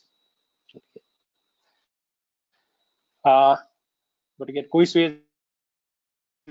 ৰামানুজনে হস্পিটেলত থাকিলেও চিকিৎসালয়ত থাকিলেও তেওঁ গৱেষণা অন্ত নকৰিল চিনাকি আৰু অনুকূল প্ৰাকৃতিক পৰিৱেশত হেৰুৱা স্বাস্থ্য উদ্ধাৰ হ'ব বুলি আশা কৰি 1919 চনৰ মাৰ্চত ৰামানুজন ভাৰতলৈ ঘূৰি আহিল 27 ফেব্ৰুৱাৰীত তেওঁ যাত্ৰা আৰম্ভ হ'ল উভতনি যাত্ৰা আৰু মাৰ্চত আহি পালে কাৰণ তেওঁ ভাবিছিল যে তেওঁৰ স্বাস্থ্য অলপ ভাল হ'ল 1919 চনত লগতে তেতিয়া যেহেতু প্ৰথম বিশ্বযুদ্ধ চলি আছিল আৰু 1919 চনত প্ৰথম বিশ্বযুদ্ধ খাম কাটিছিল আৰু তেতিয়া নৌকা যাত্ৰা মানে জাহাজ যেটো জাহাজৰ যাত্ৰা সমুদ্ৰ যাত্ৰা এই যাত্ৰা সুচল আছিল 1919 চনত গতিকে ৰামানুজন ভাৰতলৈ ঘূৰি আহিল কিন্তু অসুখৰ বাবে 1920 চনৰ 26 এপ্ৰিলত মাথো 32 বছৰ বয়সত ৰামানুজনে ইহলীলা সম্বৰণ কৰিলে এবছৰ তেওঁ ঘৰত বুলি নহয় আসলে চিকিৎসালয়ত ভাৰতত চিকিৎসাধীন হৈ আছিল আৰু তেওঁ পত্নী আৰু মাকৰ বা পৰিয়ালৰ আন সদস্যৰ আল পইচা নেও বা শুশ্ৰূষায়ো ডক্টৰৰ শুশ্ৰূষায়ো তেওঁ ভাল কৰিব নোৱাৰিলে আৰু 32 বছৰ বয়সত তেওঁ ইহলীলা সম্পন্ন কৰিলে আজিৰ পৰা প্ৰায় 100 বছৰৰ আগত ৰামানুজনৰ অসুখৰ বিভিন্ন সম্ভাৱ্য কাৰণ উলিয়াব পাৰি জনা যায় তাৰ ভিতৰত এটা হ'ল তেওঁৰ যেটো চিকিৎসা চলিছিল লণ্ডনত ইংলেণ্ডত তেওঁৰ টিউবাৰকুলোচিছ হৈছিল বুলি ভাবিছিল যক্ষ্মা ৰোগ কিন্তু যক্ষ্মা ৰোগৰ মানে অলপ লক্ষণ আছিল কিন্তু বাকি যক্ষ্মা ৰোগৰ পৰা যেনেকৈ পৰিত্ৰাণ পাব পাৰি বা চিকিৎসা হলে যেনেকুৱা পৰিৱেশত থাকিলে ভাল হয় তেনেকুৱা ধৰণৰ লক্ষণ প্ৰতি উঠা নাছিল গতিকে তেওঁৰ সম্ভাৱ্য কাৰণ আছিল এটা যক্ষ্মা ৰোগ দ্বিতীয়টো আছিল তেওঁ ভিটামিনৰ অভাৱ আছিল কাৰণ তেওঁ ৱাৰ ৰেচন কান্ট্ৰি আছিল এখন যুদ্ধ চলি আছিল গতিকে বিভিন্ন ৰেচনৰ যোগেদিহে তেওঁৰ খাদ্য বস্তুবোৰ তালৈ গৈছিল সেই কাৰণে সেইবোৰ মানে পাওঁতে দেৰি হৈছিল সেইকাৰণে তেওঁ ভিটামিনৰ অভাৱ হৈছিল আৰু ভাবিছিল যে যকৃতৰ কৰ্কট ৰোগ হৈছে বুলিও ভাবিছিল আৰু 4 নম্বৰ কাৰণ হিচাপে তেওঁলোকে ভাবিছিল যে ডক্টৰবোৰে ভাবিছিল আৰু বাকি মানুহবোৰে ভাবিছিল যে ৰামানুজনে বাচনবোৰ ভালকৈ নুধুৱাৰ ফলত হিহৰ পৰা হোৱা বিষক্ৰিয়াত হৈছিল ৰামানুজনৰ মানে অসুখ কাৰণ ৰামানুজনৰ সময় নাছিল অংকই কৰি আছিল অনবৰতে কাৰণ ৰামানুজন যেতিয়া ভাৰতলৈ ঘূৰি আহিও অংকই কৰি আছিল আৰু তেওঁৰ পত্নী আৰু পৰিবাৰ আৰু মাকে ৰামানুজনক মানে চামুচেৰে খুৱাই দিছিল বাট কিন্তু তেওঁ অংকই কৰি আছিল এফালৰ পৰা খুৱাই থাকে আৰু ইফালে অংক কৰে আৰু যেতিয়া শেষত যেতিয়া তেওঁ এই যেটো লাষ্টত দৈৰ যেটো ভাত দৈ দিয়া ভাত খাবলৈ লয় সেই দৈ ভাতটো খাওঁতেহে তেওঁ মূৰ তুলি চায়, কয় যে এই দৈ আৰু ভাতটো ভাল হৈছে খাম, তেনেকুৱা ধৰণৰ কথা কৈছিলে। গতিকে তেওঁ কিন্তু সেই অনবৰতে অংকই কৰি আছিলে, সেইকাৰণে বাচন চাচন ধুবলৈ তেওঁ সময় নাছিলে, একেবোৰ খানাকে খাই আছিলে, একেবোৰ খাদ্যকে খাই আছিলে, ৰাতিপুৱা ৰান্ধি 2-3 দিন খোৱা, তেনেকুৱা ধৰণৰ। আৰু বহুত বস্তু পোৱা নাছিলে, যেনেকে আচাৰ, কিবা তেওঁ দাক্ষিণাত্যৰ বিভিন্ন খাদ্যসমূহ, সেইবোৰ মাদ্ৰাজৰ পৰা যাওঁতে পলম হৈছিল, গতিকে সেইবোৰ খুব ভাল মানে খাবলৈ পোৱা নাছিল। কিন্তু ব্ৰিটিছ ডক্টৰ D.A.V. ইয়ং ৰামানুজনৰ ৰোগ সম্পৰ্কীয় নথিপত্ৰ, উপলব্ধ তথ্য পাতি আদি বিশ্লেষণ কৰি 1994 চনত সিদ্ধান্তত উপনীত হৈছিল যে ৰামানুজনৰ আচলতে হেপাটিক এমিবাইচিছ ৰোগতহে ভুগিছিল। এইটো হ'ল এটা পৰজীৱীৰ দ্বাৰা যকৃতৰ সংক্ৰমণ। কাৰণ ৰামানুজনৰ যেতিয়া ভাৰতত আছিল, ইংলেণ্ডলৈ যোৱাৰ আগতে, তেতিয়াও ৰামানুজনৰ অসুখ আছিল একেধৰণৰ। আৰু এই যিটো পৰজীৱী সংক্ৰমণ, এই সংক্ৰমণটো বহুদিনলৈ মানে ধৰা নপৰাকৈ থাকে। সেইকাৰণে এই ডক্টৰজনে বিভিন্ন ধৰণৰ নথিপত্ৰ চাই কৈছিল যে আচলতে তেওঁ হেপাটিক এমিবাইচিছতহে ভুগিছিল। ৰোগটো চিনাক্ত কৰা সহজ নহয়, কিন্তু চিনাক্ত কৰি উপযুক্ত চিকিৎসা পালে ৰোগী সম্পূৰ্ণ সুস্থ হোৱাৰ পূৰ্ণ সম্ভাৱনা থাকে বুলি জনা যায়। গতিকে ৰামানুজনৰ আচলতে যিটো ৰোগ, সেইটো ভালকৈ চিনাক্ত নোহোৱাৰ ফলতহে ৰামানুজনে ইহ সংসাৰ ত্যাগ কৰি যেন বোধ হয়। ৰামানুজনৰ সম্পূৰ্ণ জীৱনী Robert Kanigel the man who knew infinity এই কিতাপখনত লিখিছে। The picture is coming in the screen. Mr. Yes, we Srikumar. are getting it. The Man Who Knew Infinity. Yes, very much. Okay, thank you. The Man Who Knew Infinity এখন Robert কেনিগেলে লিখিছে, সম্পূৰ্ণ তেওঁৰ জীৱনী, আৰু আমাৰ doctor Mukhopadhyay এখন বাংলালৈ অনুবাদ কৰিছে। এইখনৰ ওপৰত এখন মানে চিনেমাও হৈছে হলিউডত, আৰু য'ত ৰামানুজন হৈছে ডেভ পেটেল। ৰামানুজনৰ আৰু বিভিন্ন ধৰণৰ জীৱনী সম্পৰ্কে তথ্য পোৱা যায়, আৰু সেইবোৰ বিশেষকৈ এই যিবোৰ ৰামানুজনৰ কালেক্টেড পেপাৰ্ছ অফ ৰামানুজন, সেইখন যেতিয়া প্ৰকাশ হৈছিলে, তাত ৰামানুজনে এটা জীৱনী হাৰ্ডিয়ে ৰামানুজনৰ জীৱনী লিখিছিলে, আৰু PV চেচুৱায়াৰ যিজন আছিলে ৰামানুজনৰ কুম্ভকোণম গভৰ্ণমেণ্ট কলেজৰ প্ৰিন্সিপাল, তেওঁ আৰু ৰামচন্দ্ৰ ৰাও দুয়োৱে মিলি ৰামানুজনৰ জীৱনী লিখিছিল এই কালেক্টেড পেপাৰ্ছত, আৰু তাত বহু কথা লিখিছিল। আৰু পিছলৈ যিবোৰ জীৱনী হ'ল, সেইবোৰ মূলতঃ সেই তথ্যসমূহৰ ভিত্তিত আধাৰ কৰি লেখা কথাই আছে। আৰু দ্বিতীয়তে ৰামানুজন বুলি G.H. হাৰ্ডিয়ে এটা 12টা বক্তৃতা দিছিলে, আৰু সেই 12টা বক্তৃতাৰ এখন কিতাপ আছে ৰামানুজন নামটো, G.H. হাৰ্ডি, আৰু তাতো সেই ৰামানুজন সম্পৰ্কে হাৰ্ডিয়ে লিখি গৈছে। গতিকে এই দুটা মূল চ'ৰ্চ, আৰু তাৰোপৰি আৰু বহুত ৰামানুজনৰ জীৱনী পোৱা যায়। দাক্ষিণাত্যৰ ৰংগনাথন আৰু SR ৰংগনাথন আৰু বেলেগ কোনোবাই লিখা, গতিকে সেইবোৰৰ পৰাই তথ্য পাতি পোৱা যায় ৰামানুজনৰ জীৱনী সম্পৰ্কে। আৰু কিছুমান আছে, এইকেইখন মই দেখুৱাইছো ইয়াত, যে the man and the mathematician SR ৰংগনাথনৰ, আৰু এইবোৰ K. শ্ৰীনিবাস ৰাওৱে লিখিছে। এই 3খন কিতাপ হয়তো স্ক্ৰীণত লাহেকৈ আহিব, আৰু ওপৰত যিটো নম্বৰ দিয়া আছে 24, 25, 26, 27, এইটো মোৰ মানে ব্যক্তিগত সংগ্ৰহালয়ৰ নম্বৰ, গতিকে এইটোত ইমান গুৰুত্ব দিব নালাগে চাওঁতে। আৰু এইখন হ'ল হিন্দীত লেখা ৰামানুজনৰ কিতাপ, এইখন হ'ল কুপাৰৰ ৰামানুজনছ থিটা ফাংচনছ। ডেভিড লিভিটে এখন ৰামানুজনৰ ওপৰত এখন নভেল লিখিছে, উপন্যাস এইখন, আৰু এইখন পাই এণ্ড এজিএম ৰামানুজনৰ কিতাপ, আৰু বহুত আছে। এইখন ব্ৰুচ বাৰ্ণ্টৰ, আৰু এনেকুৱা ধৰণৰ, মই জাষ্ট খৰকৈ গৈছো। এইখন কানাড়া ভাষাত লেখা, আৰু বিভিন্ন ভাষাত এইখন মই সংগ্ৰহ কৰিছো, আৰু আছে এনেকুৱা ধৰণৰ।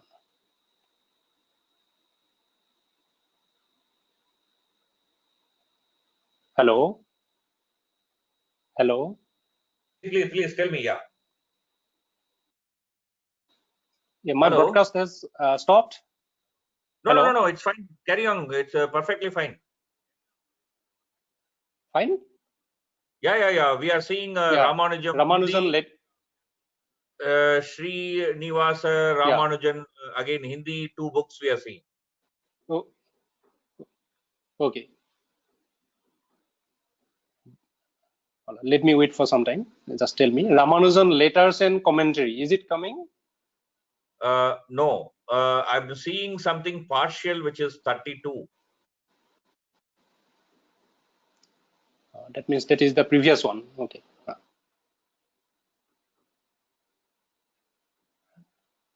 Ramanujan letters and commentary. Just one India postage is given 15 paise. No. That is not appearing. Okay. I think that is not coming. Okay. Let me begin again. Is it coming now? No. Okay. My video is there. One second, who's talking? No, I can't. Yeah, I can see your video. Yes. Okay. Then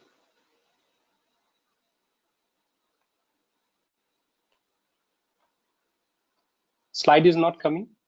No, we have a blank screen now. Black screen.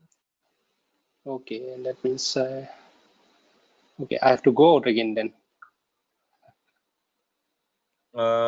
So, See, there is a software. I mean, there is a way you entered, right?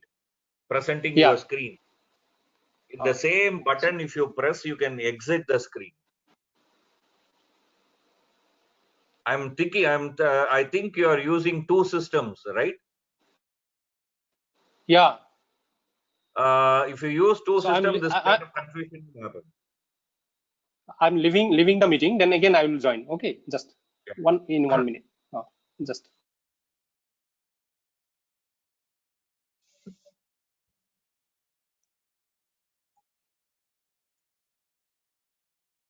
Sri Kumar.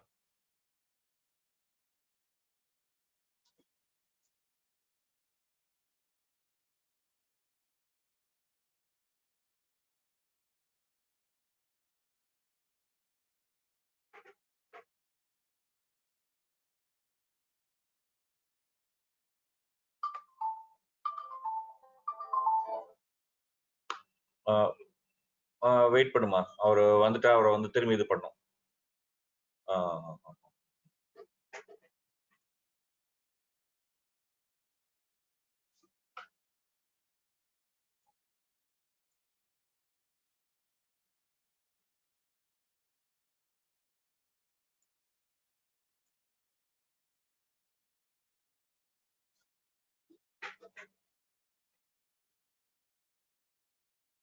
Hello. Yeah. I'm making you a presenter. Yes. So you can now share. Yeah.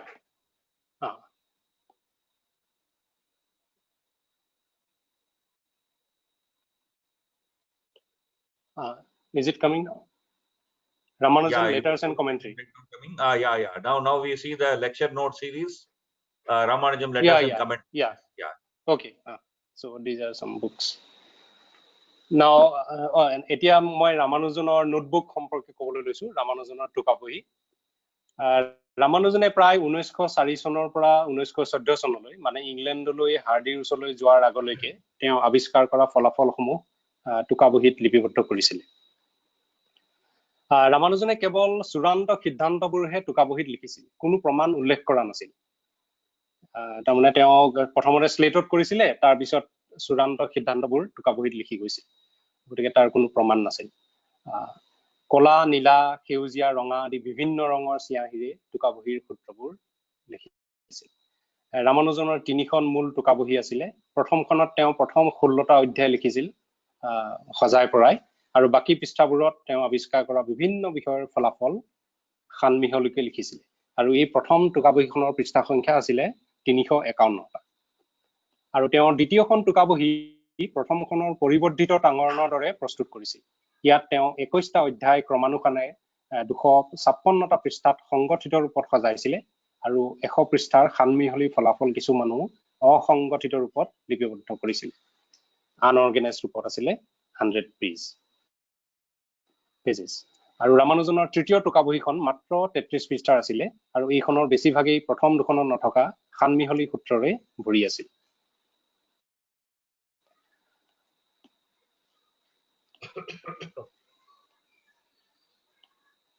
মাত্ৰ কেইটামানৰ বাহিৰে সূত্ৰপূৰ্ণ তেওঁ কেনেকৈ কি পদ্ধতি ব্যৱহাৰ কৰি পাইছিলে তাৰ কোনো প্ৰমাণ ৰামানুজনে টোকাবহীত উল্লেখ কৰা নাছিল আৰু যি কেইটাৰ প্ৰমাণ উল্লেখ কৰিছিল সেয়া আছিলে এটা বা দুটা বাক্যৰে দিয়া ইংগিতধৰ্মী টোকা মানে জাস্ট হিন্ট হিচাপেহে দিছিলে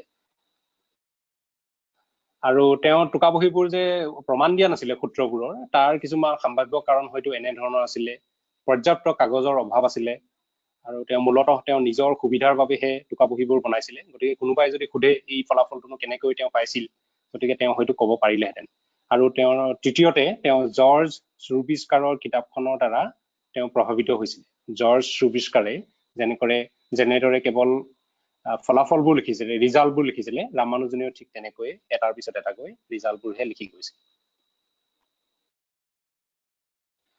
হাৰ্ডিয়ে যেতিয়া ৰামানুজনৰ 1900 গায় তেতিয়া টোকাবহীবোৰ সম্পাদিত ৰূপত প্ৰকাশ হোৱাটো বিচাৰিছিল মানে যিবোৰ সূত্ৰ শুদ্ধ সেইবোৰৰ প্ৰমাণ আগবঢ়োৱা আৰু যদি সূত্ৰ এটা অশুদ্ধ সেয়া দেখুওৱা আৰু যিবোৰ সূত্ৰ ৰামানুজনে আৱিষ্কাৰ কৰাৰ আগতেই কোনোবাই আৱিষ্কাৰ কৰিছিলে তাক প্ৰসংগসহ উল্লেখ কৰা ইত্যাদি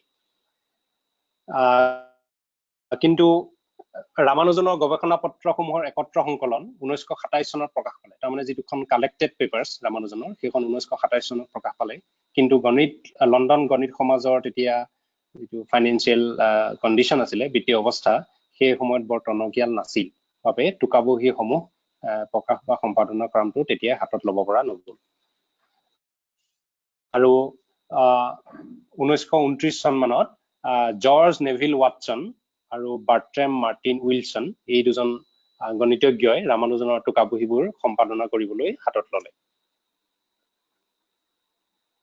উইলছনে দ্বিতীয় অধ্যায়ৰ পৰা চতুৰ্দশ অধ্যায়লৈ কৰিবলৈ দায়িত্ব ল'লে আৰু ৱাটছনে পঞ্চদশৰ পৰা একবিংশ অধ্যায়লৈ আৰু প্ৰথমতে তেওঁলোকে ল'লে দ্বিতীয়খন টোকাবহী কাৰণ দ্বিতীয়খন টোকাবহী আছিলে প্ৰথমখনৰ পৰিৱৰ্ধিত ৰূপ আৰু প্ৰথম অধ্যায়টো তেওঁলোকে বাদ দিছিলে কাৰণ প্ৰথম অধ্যায়টো আছিলে খুব মানে এলিমেণ্টাৰী টাইপৰ মেজিক স্কুৱেৰ্ছৰ ওপৰত সেইকাৰণে তেওঁলোকে প্ৰথমখন কৰা নাছিলে সম্পাদনা দ্বিতীয়ৰ পৰাহে আৰম্ভ কৰিছে কিন্তু উইলছনৰ খুব 1935 চনত তেখেতৰ মৃত্যু হয় আৰু তাৰ পৰা ৱাটছনেও পিছলৈ টোকাবহীবোৰ সম্পাদনাৰ কামটোত পিঠি দিলে সেইকাৰণে টোকাবহীবোৰ মানে সম্পাদনা নোহোৱাকৈ থাকিল বহু দিনলৈকে আৰু তেনেকৈ মুম্বাইৰ Tata institute of fundamental research তেওঁলোকে TIFR তেওঁলোকে 1957 চনত টোকাবহীসমূহৰ এটা ফটোকপি সংকলন উলিয়ালে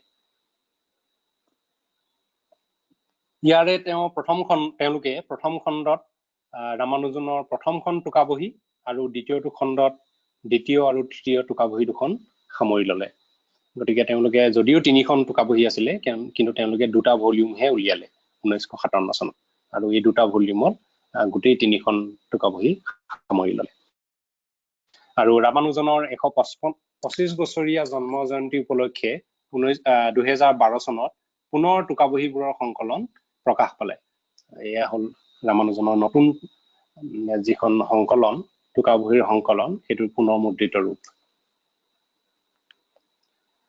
আমেৰিকাৰ ইউনিভাৰ্চিটি অফ ইলিনয় এট আৰ্বানা-চেম্পেইন তাত তাৰ অধ্যাপক প্ৰফেচৰ ব্ৰুচ কাৰ্ল বাৰ্ণ্ট তেওঁ ঠিক কৰিলে যে তেওঁ ৰামানুজনৰ গণিতৰ গৱেষণাতেই কেৱল মনোনিৱেশ কৰিব গতিকে তেনেকুৱা ধৰণৰ এটা কাম হাতত লৈ 1977 চনৰ পৰা ৰামানুজনৰ টোকাবহীসমূহৰ সম্পাদনাৰ কাম আৰম্ভ কৰিলে অধ্যাপক বাৰ্ণ্টৰ আশাসুধীয়া প্ৰচেষ্টাৰ মাজেৰে গৱেষক ছাত্ৰ ছাত্ৰী আৰু বিভিন্ন সহযোগী গৱেষকৰ সহযোগত সম্পাদনাৰ কামটো সমাপ্ত হ'ল আৰু নামী প্ৰকাশন প্ৰতিষ্ঠান স্প্ৰিঞ্জাৰে এই গ্ৰন্থসমূহ প্ৰকাশ কৰিলে ৰামানুজনছ নোটবুক 1 দেন ৰামানুজনছ নোটবুকছ পাৰ্ট 2, 3, 4 আৰু 5 গতিকে 5টা ভলিউমত ৰামানুজনৰ টোকাবহীসমূহ যিবোৰ টোকাবহী আছিলে সেইবোৰ সম্পাদনাৰ কাম হ'ল তাৰমানে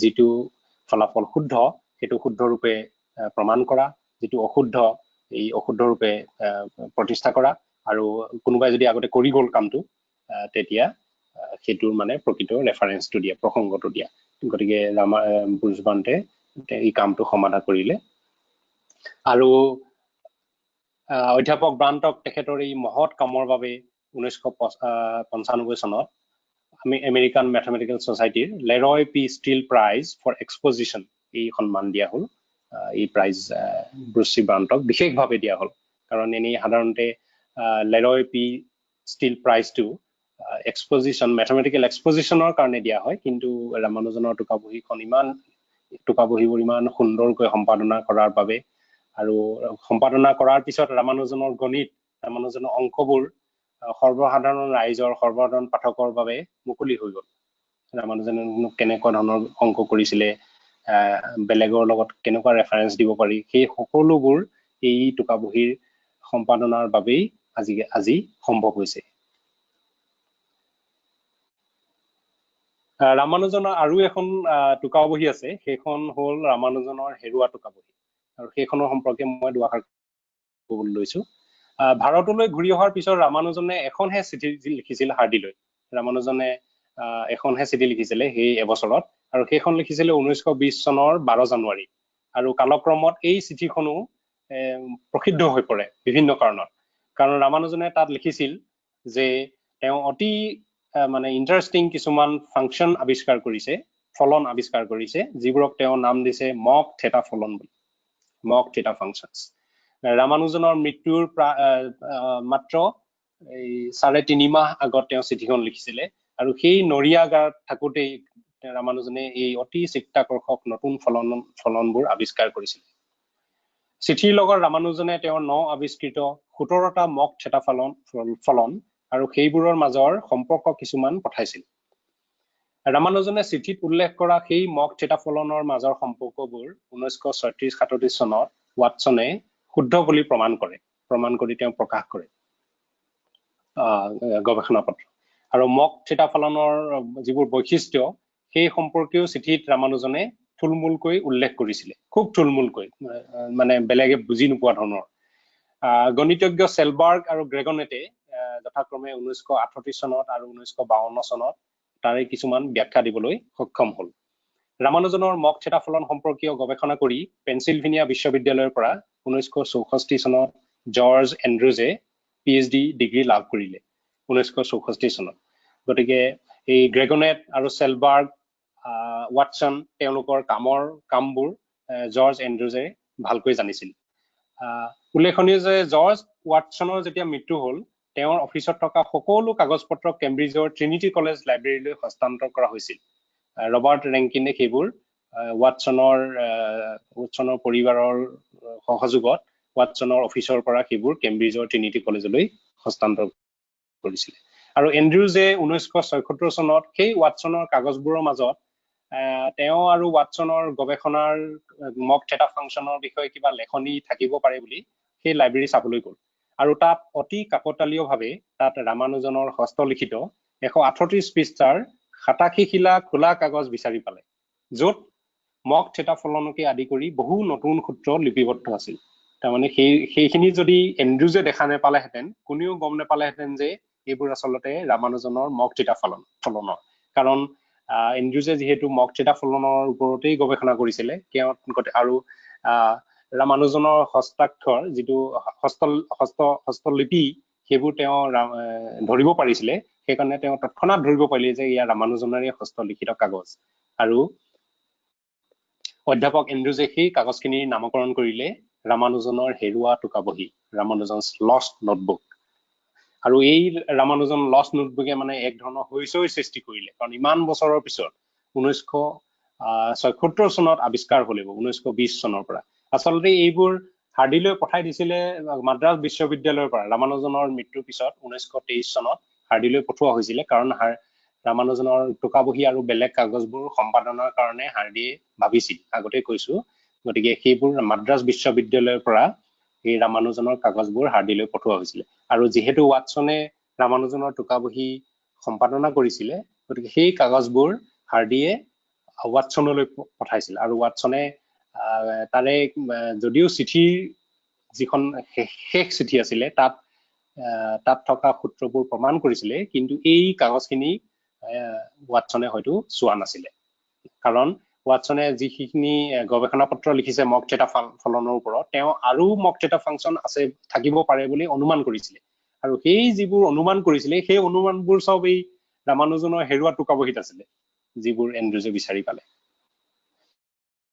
আৰু এই হেৰুৱা টোকাবহী আৰু অন্যান্য আৰু চিঠিপত্ৰ আৰু কাকতৰ এটা ফটোকপি সংকলন 1988 চনত নতুন দিল্লী নেৰোচা পাব্লিছিং হাউচে প্ৰকাশ কৰিছিলে 1988 চনত প্ৰকাশ কৰিছিলে কিন্তু তাৰ প্ৰথম কপিটো 1987 চনত প্ৰকাশ কৰি ৰামানুজনৰ 100 বছৰীয়া জন্ম জয়ন্তীত সেইটো আমাৰ ৰামানুজনৰ পৰিবাৰ জানকীক অৰ্পণ কৰা হৈছিল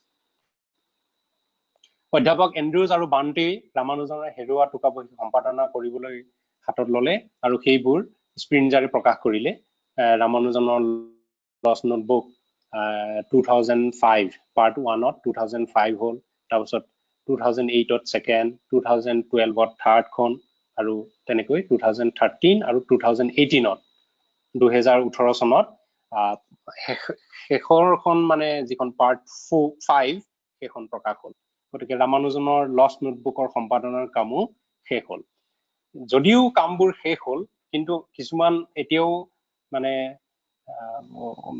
প্ৰশ্নৰ উত্তৰ নিদিয়াকৈ থাকি গৈছে যেনে ৰামানুজনেনো কেনেকৈ সেই সূত্ৰবোৰ পাইছিলে যদিও বিভিন্নজনে প্ৰমাণ কৰিছে পিছত কিন্তু ৰামানুজনে যে একচুৱেলি সেইটো পদ্ধতি ব্যৱহাৰ কৰিয়ে পাইছিল তাৰ বিষয়ে কোনো নিশ্চয়তা নাই গতিকে এতিয়াও ৰামানুজনৰ বিভিন্ন কামৰ ওপৰত গৱেষণা চলিয়ে আছে এতিয়া মই থুলমূলকৈ ৰামানুজনৰ গণিত সম্পৰ্কে ক'বলৈ লৈছো তাৰ আগতে মই জানিব খুজিছো Mr. Sri Kumar, how much time I can get more? Roughly? Another 15 minutes. 15? Yeah. Okay. Okay. I'll finish it. Yeah.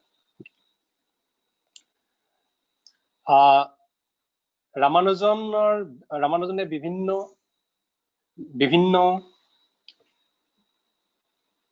বিষয়ত গৱেষণা কৰিছিলে তাৰ ভিতৰত মই জাস্ট দুটা তিনিটা মানহে ক'ব খুজিম আৰু কাৰণ এটা সময়ৰ অভাৱত বাকিখিনি ক'ব নোৱাৰিম ৰামানুজন আৰু বিভাজন ফলন ৰামানুজন এণ্ড পাৰ্টিশনছ ৰামানুজনে এই পাৰ্টিশন ফাংচনৰ ওপৰত যথেষ্ট অৱদান দি গৈছে গতিকে এই কথাটো মই জাস্ট ক'ব খুজিছো ৰামানুজনে কেনেকৈ ভাবিছিল বেলেগে নভবা কথা কিছুমান ৰামানুজনে ভাবিব পাৰিছিল সো এটা স্বাভাৱিক সংখ্যাক অন্য স্বাভাৱিক সংখ্যাৰ যোগফল হিচাপে কৰা প্ৰকাশক সংখ্যাটোৰ বিভাজন বুলি কোৱা হয় পাৰ্টিশন বুলি কোৱা হয় যেনে আমি 4 চাৰি সংখ্যাটোক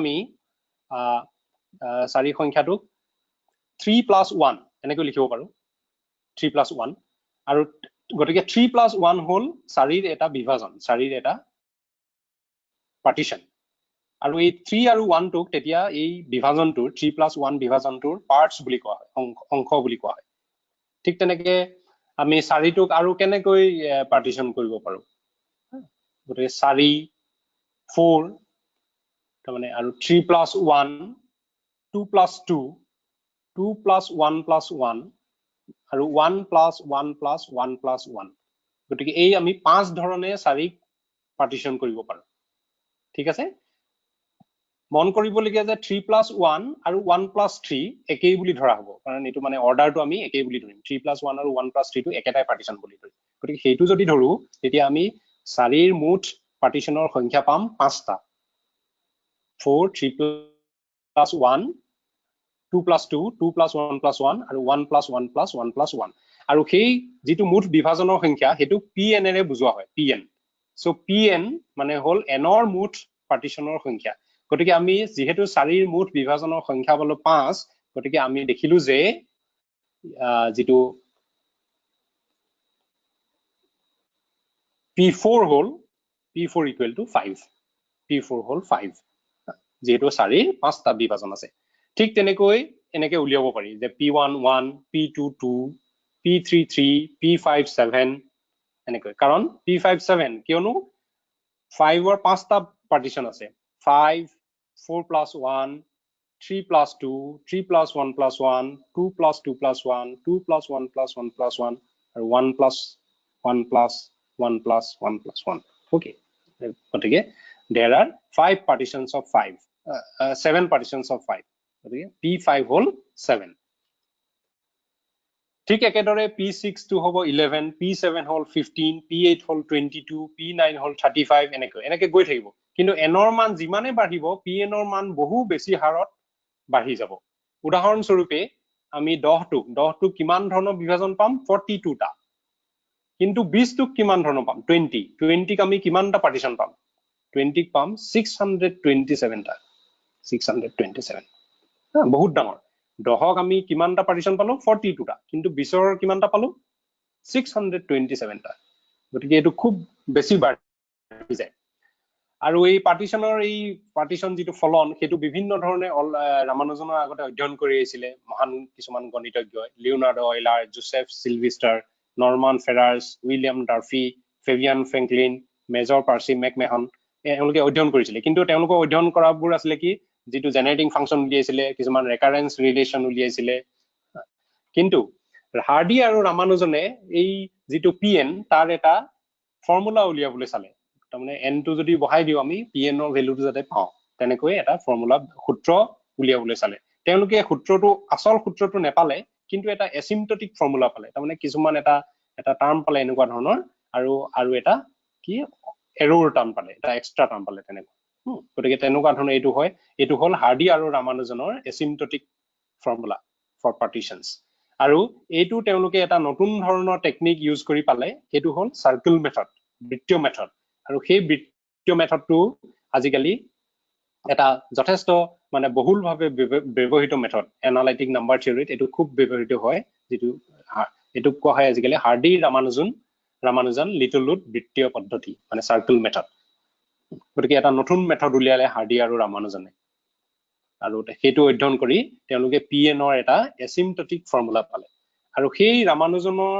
আৰু হাৰ্ডিৰ নিচিনাকৈ একে ধৰণে কাম কৰি জাস্ট ফলনটো বেলেগ কৰি এই ৰাডেমাখাৰে 1937 চনত যেটো আসল ফৰ্মুলা pn ৰ এক্সাক্ট ফৰ্মুলা হেতু পালে pn ইকুৱেল টু ইয়াত কোনো এৰৰ টাৰ্ম নাই ইয়াত এটা এনেকুৱা ধৰণৰ পালে গতিকে দেখা গল যে যেটো পাৰ্টিশন ফাংচন হেতু হল আমি এটা সংখ্যাক জাস্ট যোগ কৰি কিমান ধৰণে যোগ কৰি সংখ্যাবোৰ পাব পাৰি হেতু পাইছিলো কিন্তু দেখা যায় যে pn ৰ যেটো মেইন ফৰ্মুলা যেটো আসল ফৰ্মুলা হেতু কিন্তু ইমান সহজ নহয় বহুত বেলেগ ধৰণৰ ফাংচন আছে ইয়াত ঠিক আছে গতিকে কিন্তু এইটো সম্ভৱ কৰি তুলিলে হাৰ্ডি আৰু ৰামানুজনে যেটো সাৰ্কেল মেথড হেতুৰ দ্বাৰা আৰু ৰামানুজনৰ এটা ৰেকাৰেন্স ৰিলেশন আছিলে আগৰ পৰা জনা যেটো pn equal to pn-1 pn-2 pn-5 pn-7 এনেকে গৈ থাকিব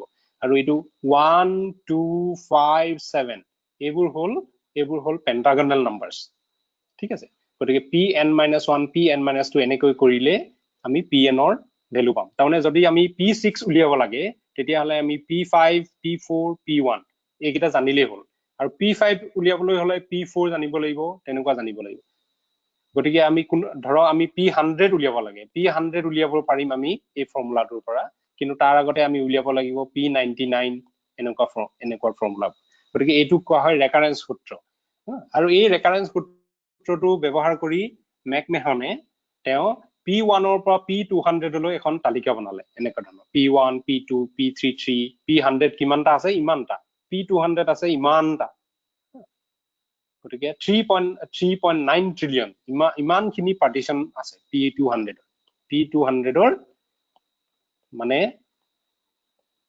3 ট্ৰিলিয়নতকৈ বেছি পাৰ্টিশন আছে 200 plus 199 plus 1 এনেকৈ কিমানটা পাম আমি ইমান ধৰণৰ পাম গতিকে এইখন তালিকা বনালে আৰু এই তালিকাখন চাই ৰামানুজে অদ্ভুত ধৰণৰ কিছুমান অভাৱনীয় মানে বৈশিষ্ট্য আৱিষ্কাৰ কৰিলে আৰু সকলোকে আশ্চৰ্যচকিত কৰি তুলিলে ৰামানুজনে কি আৱিষ্কাৰ কৰিলে দেখিলে যে তেওঁ p4 p9 p14 p19 4 9 14 19 24 29 তেনেকৈ 34 39 সেইবোৰ কি হ'ব যিমানটা বিভাজন থাকিব সবকে কি 5 এৰে বিভাজ্য হ'ব তাৰমানে it will be divisible by 5 আৰু তাকেই কোৱা হয় যে m ৰ যিকোনো ভ্যালুৰ কাৰণে p5m plus 4টো সদায় হয়তো 5 এৰে বিভাজ্য হ'ব সেই তালিকাখন চাই ৰামানুজনে এটো অনুমান কৰিলে আৰু পিছলৈ তাৰ তেওঁ প্ৰমাণও আগবঢ়ালে গতিকে ঠিক তেনেকৈ তেওঁ কৰিলে যে p7m plus 5 বোৰ সাগে 7 এ ডিভাইড হ'ব p11m plus 6 বোৰ 11 এ বিভাজ্য হ'ব তেনেকুৱা ধৰণৰ এটা সূত্ৰ পালে তেওঁ আৰু এই কিটাই হল ৰামানুজনৰ প্ৰখ্যাত সমতুল্য সূত্ৰ কংগ্ৰুয়েন্স properties of Ramanujan গতিকে এই তিনিটা হল ৰামানুজনৰ প্ৰখ্যাত the congruence properties on partitions আৰু তেওঁ এটো আৰু বেলেগ ধৰণৰ এক্সটেনশন এটাও দিলে তাৰমানে এটো বিভিন্ন ধৰণৰ ঘাটলৈ তেওঁ সম্প্ৰসাৰিত কৰি তুলিলে আৰু ইয়াৰ ওপৰত আজিও বিভিন্ন ধৰণৰ গৱেষণা চলি আছে এটো দিশত আৰু সম্পূৰ্ণ এটা যোগাত্মক ধাৰণা আছিল পাৰ্টিশনটো কাৰণ পাৰ্টিশনটো হল 4 টোক আমি কেনেকৈনো 3+1 এনেকৈ লিখিব পাৰো তেনেকুৱা নহয় এটো যোগাত্মক ধাৰণা কিন্তু তেওঁ কি কৰিলে এটো মাল্টিপ্লিকেটিভ ধাৰণালৈ পৰিৱৰ্তিত কৰিলে কাৰণ p of 5m plus 4 এটো 5 এৰে বিভাজ্য গতিকে তাৰমানে এটো মাল্টিপ্লিকেটিভ টাইপৰ হল গুণাত্মক ধাৰণা হল গতিকে যোগাত্মকৰ পৰা গুণাত্মক ধাৰণালৈ তেওঁ এটা পৰিৱৰ্তিত কৰি তুলিলে পাৰ্টিশনৰ যেটো অধ্যয়নটো গতিকে ইয়াৰ ওপৰত বহুত বিভিন্ন ধৰণৰ চৰ্চা হল আৰু বেলেগ বেলেগ ধৰণৰ আজিও ইয়াৰ ওপৰত গৱেষণা চলি আছে নেক্সট ৰামানুজনৰ আৰু এটা মই হেৰি কৰি মোৰ বক্তৃতা সামৰণি মাৰিব খুজিছো আৰু এটা হল ৰামানুজন আৰু সাৰ্বজনীন দ্বিঘাত ৰূপ এটো সকলোৱে বুজিব ধৰণৰে কথা আমি জানো যে 0 1 4 9 16 25 এবোৰ হল এটা স্কয়াৰ্স perfect squares 0 0 square 1 1 square 4 I can write 4 টো কেনেকৈ লিখিব পাৰো 2 স্কয়াৰ হিচাপে 9 টো লিখিব পাৰো 3 স্কয়াৰ এনেকৈ এতিয়া প্ৰশ্ন হল এই স্কয়াৰবোৰ লিখি আমি বেলেগ সংখ্যাবোৰ প্ৰকাশ কৰিব পাৰো নেকি প্ৰশ্ন হল সেইটো আমি দুটা পূৰ্ণবৰ্গৰ যোগফল হিচাপে প্ৰকাশ কৰিলে আমি কি পাওঁ আমি 1 টো লিখিব পাৰো 1 স্কয়াৰ প্লাস 0 স্কয়াৰ 2 টোক লিখিব পাৰো 1 স্কয়াৰ প্লাস 1 স্কয়াৰ 4 টোক লিখিব পাৰো 2 স্কয়াৰ প্লাস 0 স্কয়াৰ কিন্তু ইয়াত দেখিলো যে আমি 3 টোক আমি লিখিব নোৱাৰো 3 আমি 3 টোক দুটা স্কয়াৰৰ যোগফল হিচাপে লিখিব নোৱাৰো গতিকে আমি দেখিলো যে কিছুমান সংখ্যা আছে যিবোৰক দুটা স্কয়াৰৰ যোগফল হিচাপে লিখিব নোৱাৰি তাৰমানে সকলোবোৰ স্বাভাৱিক সংখ্যাক দুটা স্কয়াৰৰ যোগফল হিচাপে লিখিব নোৱাৰো ঠিক তেনেকৈ তিনিটা স্কয়াৰৰ যোগফল হিচাপেও লিখিব নোৱাৰো কিছুমানক ধৰক 7 আমি 7 টোক লিখিব নোৱাৰো 3 টোক কিন্তু এটা পাৰো কাৰণ 3 টো কেনেকৈ পাৰো 1 square plus 1 square plus 1 square তিনটা স্কয়াৰ হিচাপে লিখিব পাৰো কিন্তু 7 টোক আমি নোৱাৰো গতিকে দেখা গল যে দুটা পূৰ্ণবৰ্গৰ যোগফল আৰু তিনিটা পূৰ্ণবৰ্গৰ যোগফল আমি লিখিব নোৱাৰো কিন্তু চাৰিটা পূৰ্ণবৰ্গ হলে আমি লিখিব পাৰো আৰু সেইটো 1770 চনত लाग्रांजे প্ৰমাণ কৰিলে যে সকলো সংখ্যাকে চাৰিটা পূৰ্ণবৰ্গৰ যোগফল হিচাপে প্ৰকাশ কৰিব পাৰি সকলো সংখ্যা যিকোনো স্বাভাৱিক সংখ্যাকে এটো কৰিব পাৰি গতিকে আমি দেখিলো যে x স্কয়াৰ লিখিব নোৱাৰি সব সংখ্যা যেনে 3 টো আমি লিখিব নোৱাৰো 3 টো স্কয়াৰ হিচাপে লিখিব নোৱাৰো পূৰ্ণবৰ্গ হিচাপে x স্কয়াৰ প্লাস 2 স্কয়াৰ কো নোৱাৰো কাৰণ 3 টোক লিখিব নোৱাৰো এটুকো নোৱাৰো তিনিটাও নোৱাৰো কাৰণ 7 টোক আমি লিখিব নোৱাৰো x square plus y square plus z square হিচাপে কিন্তু 4 টোক পাৰো গতিকে এই যে পাৰো আমি এইটোকে কোৱা হয় সাৰ্বজনীন দ্বিঘাত ৰূপ একটা কোৱা হয় দ্বিঘাত ৰূপ এইবোৰ হল দ্বিঘাত ৰূপ আৰু যিবোৰ আমি সকলো সংখ্যাকে এনেকুৱা ফৰ্মত লিখিব পাৰো সেইবোৰকে কোৱা হয় সাৰ্বজনীন দ্বিঘাত ৰূপ গতিকে ৰামানুজনে কি কৰিলে এই সাৰ্বজনীন দ্বিঘাত ৰূপৰ তেনেকুৱা আৰু আছে নেকি তাৰমানে x square plus y square plus z square plus w square এনেকুৱা ধৰণৰ আৰু সাৰ্বজনীন ফৰ্ম আছে নেকি হেয়া অধ্যয়ন কৰিলে আৰু অধ্যয়ন কৰি পালে যে তেওঁ তেনেকুৱা ধৰণৰ আৰু 55টা সাৰ্বজনীন দ্বিঘাত ৰূপ আছে 1916 চনৰ এখন গৱেষণা পত্ৰত তেওঁ পালে যে এনেকুৱা 55টা সাৰ্বজনীন দ্বিঘাত ৰূপ আছে কিন্তু এই দ্বিঘাত ৰূপৰ পিছলৈ প্ৰমাণ হ'ল যে আসলতে 55টা নহয় 54টাহে আছে কাৰণ এই দ্বিঘাত ৰূপটো এই ৰূপটো তেওঁ ভুলকৈ লিখিছিলে এটো অশুদ্ধকৈ লিখিছিলে x square plus 2 times of y square plus 5 times of z square plus 5 times of w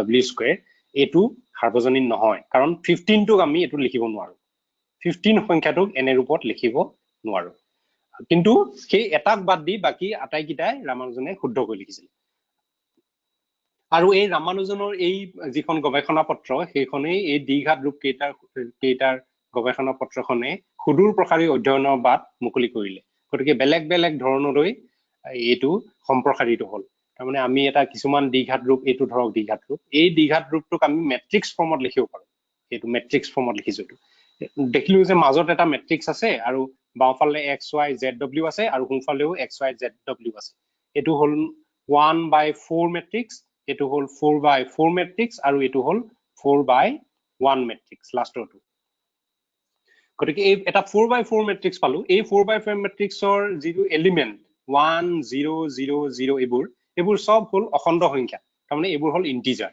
গতিকে এই দ্বিঘাত ৰূপটো কি আমি ইন্টিজাৰ ফৰ্মত লিখিব পাৰিছো এটো যিটো দ্বিঘাত ৰূপ x square plus 2y square plus 2z square এটো এই দ্বিঘাত ৰূপটো আমি ইন্টিজাৰ ফৰ্মত লিখিব পাৰিছো গতিকে প্ৰশ্ন হল এনেকুৱা ধৰণৰ সাৰ্বজনীন দ্বিঘাত ৰূপ কিমানটা থাকিব পাৰে প্ৰশ্ন হল হেতু আৰু জন হৰ্টন কনৱে আৰু উইলিয়াম এলান স্নিবাৰ্গে 1993 চনত প্ৰমাণ কৰিলে যে এনেকুৱা ধৰণৰ যিটো ইন্টিজাৰ মেট্ৰিক্স দ্বিঘাত ফৰ্ম আছে হেতু সাৰ্বজনীন হ'ব যদিহে 1 পৰা 15 লৈকে স্বাভাৱিক সংখ্যাবোৰ হেতু ৰূপত প্ৰকাশ কৰিব পাৰি 1 পৰা 15 লৈকে সংখ্যাবোৰক যদি আমি সেই দ্বিঘাত ৰূপটোত প্ৰকাশ কৰিব পাৰো তেতিয়া হেতু এটা সাৰ্বজনীন হ'ব আৰু হেতুই হল 15 theorem I think we need to sure. Yeah, within 4 minutes I'll finish it. So it is this is called এটোৱে কয় 15 থিওৰেম আৰু উল্লেখযোগ্য যে কনৱে COVID-19 শিকাৰ হৈ ইহলীলা সম্বৰণ কৰিলে যোৱা জানুৱাৰী মাহত আৰু এই দ্বিঘাত ৰূপবোৰ পঞ্চদশ উপপাদ্যটো ভাৰতীয় মূলৰ গণিতজ্ঞ ফিল্ডছ মেডেলিষ্ট মঞ্জুল ভাৰ্গৱে 1999 চনত এটো প্ৰমাণ কৰিলে আৰু এটো সাৰ্বজনীন ৰূপবোৰ পালে আৰু তেনেকুৱা ধৰণৰ সাৰ্বজনীন ৰূপ কিমানটা সেয়া হল তেওঁ উলিয়ালে আৰু ঠিক তেনেকৈ 2005 চনত আৰু এটা এনেকুৱা অনুমান আছিলে কনজেকচাৰ 290 কনজেকচাৰ বুলি কয় হেতু হে মঞ্জুল ভাৰ্গৱে প্ৰমাণ কৰিলে আৰু সেইবোৰৰ সহায়ত তেওঁ দেখুৱালে যে এনেকুৱা গোটেই সাৰ্বজনীন দ্বিঘাত ৰূপ আছে 6436টা আৰু এনেকৈ ৰামানুজনে অধ্যয়ন কৰা এটা আমোদজনক বিষয় প্ৰায় 90 বছৰৰ অন্তত সফল পৰিসমাপ্তি ঘটিল গতিকে ৰামানুজনে আৰম্ভ কৰা এটা বিষয় কিমান বছৰৰ পিছত এনেকৈ পৰিসমাপ্তি ঘটিল মন কৰিবলগীয়া ঠিক তেনেকৈ ৰামানুজন আৰু পায়েৰ সম্পৰ্কীয় বহুত বেলেগ ধৰণৰ অৱদান দি গৈছে সেইবোৰ আমি পিছলৈ ডিসকাস কৰিম গতিকে এতিয়া মই বক্তৃতাটো শেষ কৰিব খুজিছো আৰু কিছুমান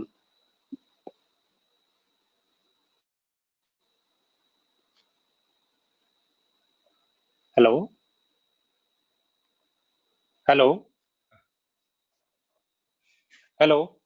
Completed? Hello. Yeah, nice. Thank you. I mean, if participants would like to pose some questions, I mean, I think we can take it and Dr. Masani can coordinate this. Taking up some questions from participants, please.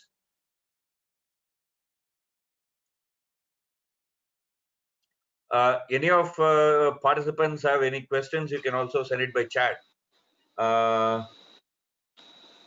There is a question in chat. Can you read, Dr. Deka? Yeah. Can you read the chat?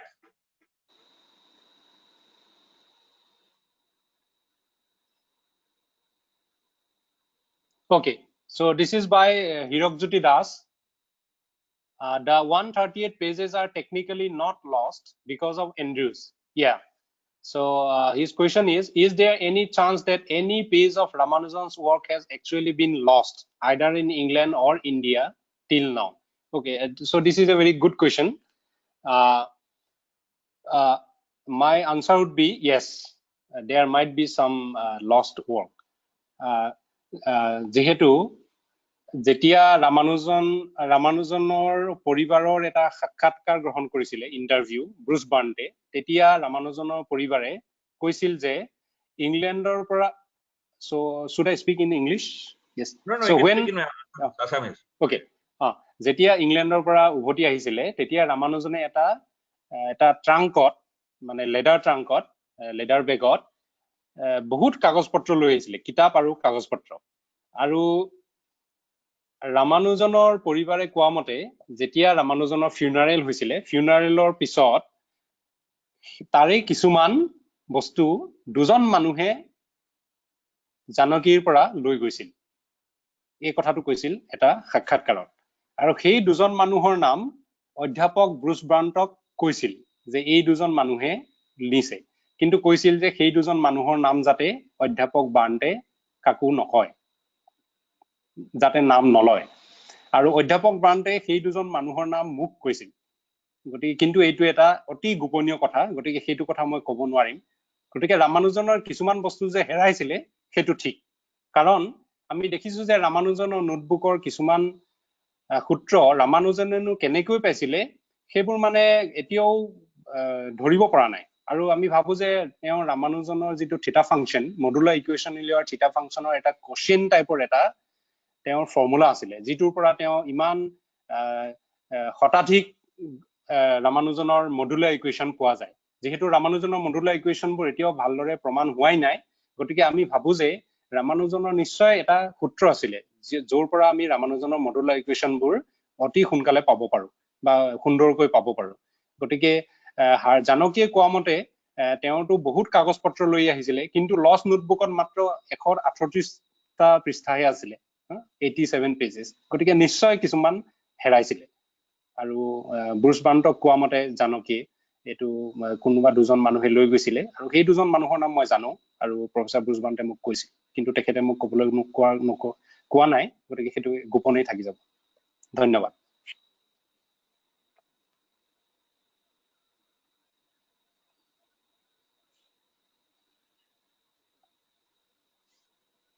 Yeah, anybody else would like to pose a question? You can unmute yourself and then speak, please.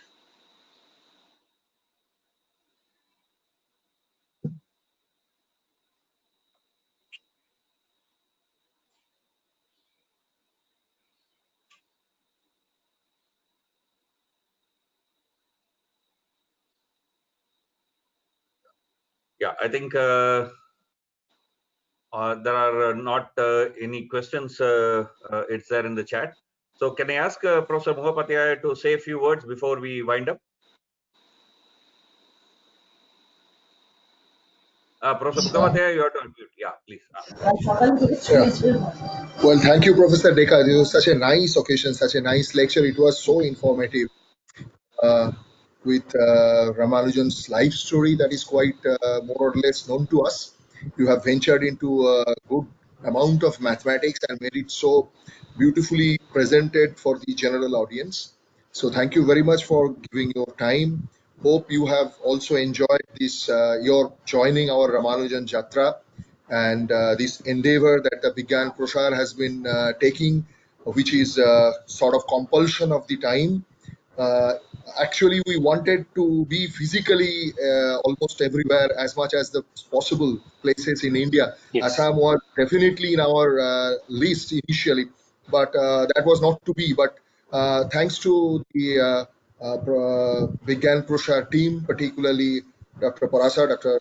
Venkateswaran, that they have conceived this idea, and till now successfully we have actually undergone quite a few lectures from international acclaimed experts and Indian experts like you. So thank you very much for giving us your time, and stay safe, stay well. Thank you. Okay. Yeah. Thank you so much. Thank you, Dr. Deka. It was I mean, I couldn't, of course, understand the Assamese, but I could see the pictures. I mean, the kind of effort that you have taken is very clearly visible from your lecture, and also in the end, some of the important aspects of Ramanujam's work. I mean, you had tried to elaborate, which also I could slightly make sense of because I couldn't understand Assamese. I'm sure all the participants would have felt enlightened, educated by your talk, and from Vigyan Prasar, and also from the team of Ramanujam Yatra.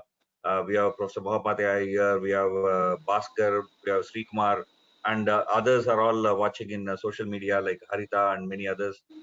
From all of them, I would like to thank you wholeheartedly for taking time to be with us in this program.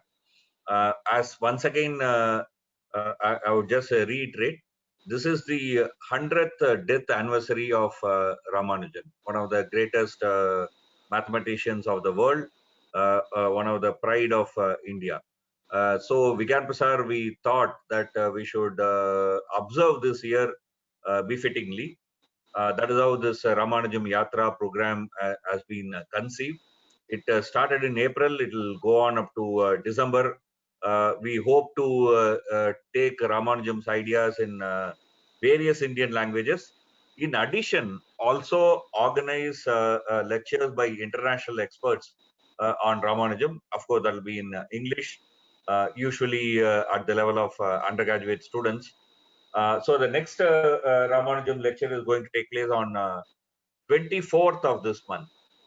24th of this month. It will be by Dr. Ramurthy, a very well-known mathematician, internationally acclaimed mathematician, and also actually a person who has written a very, very wonderful book on Indian philosophy. I mean, I don't know how many of you know about that. He is also a very great mathematician. So he has consented to give the lecture on 24th. That will be at 7:30 p.m. Because he is in US, we have to adjust his time. So it will be at 7:30 p.m. We would also like you to join us. That will be through Vigyan Prasar Facebook Live and YouTube. So if you visit our Vigyan Prasar YouTube or Facebook, you'll be able to listen to that lecture.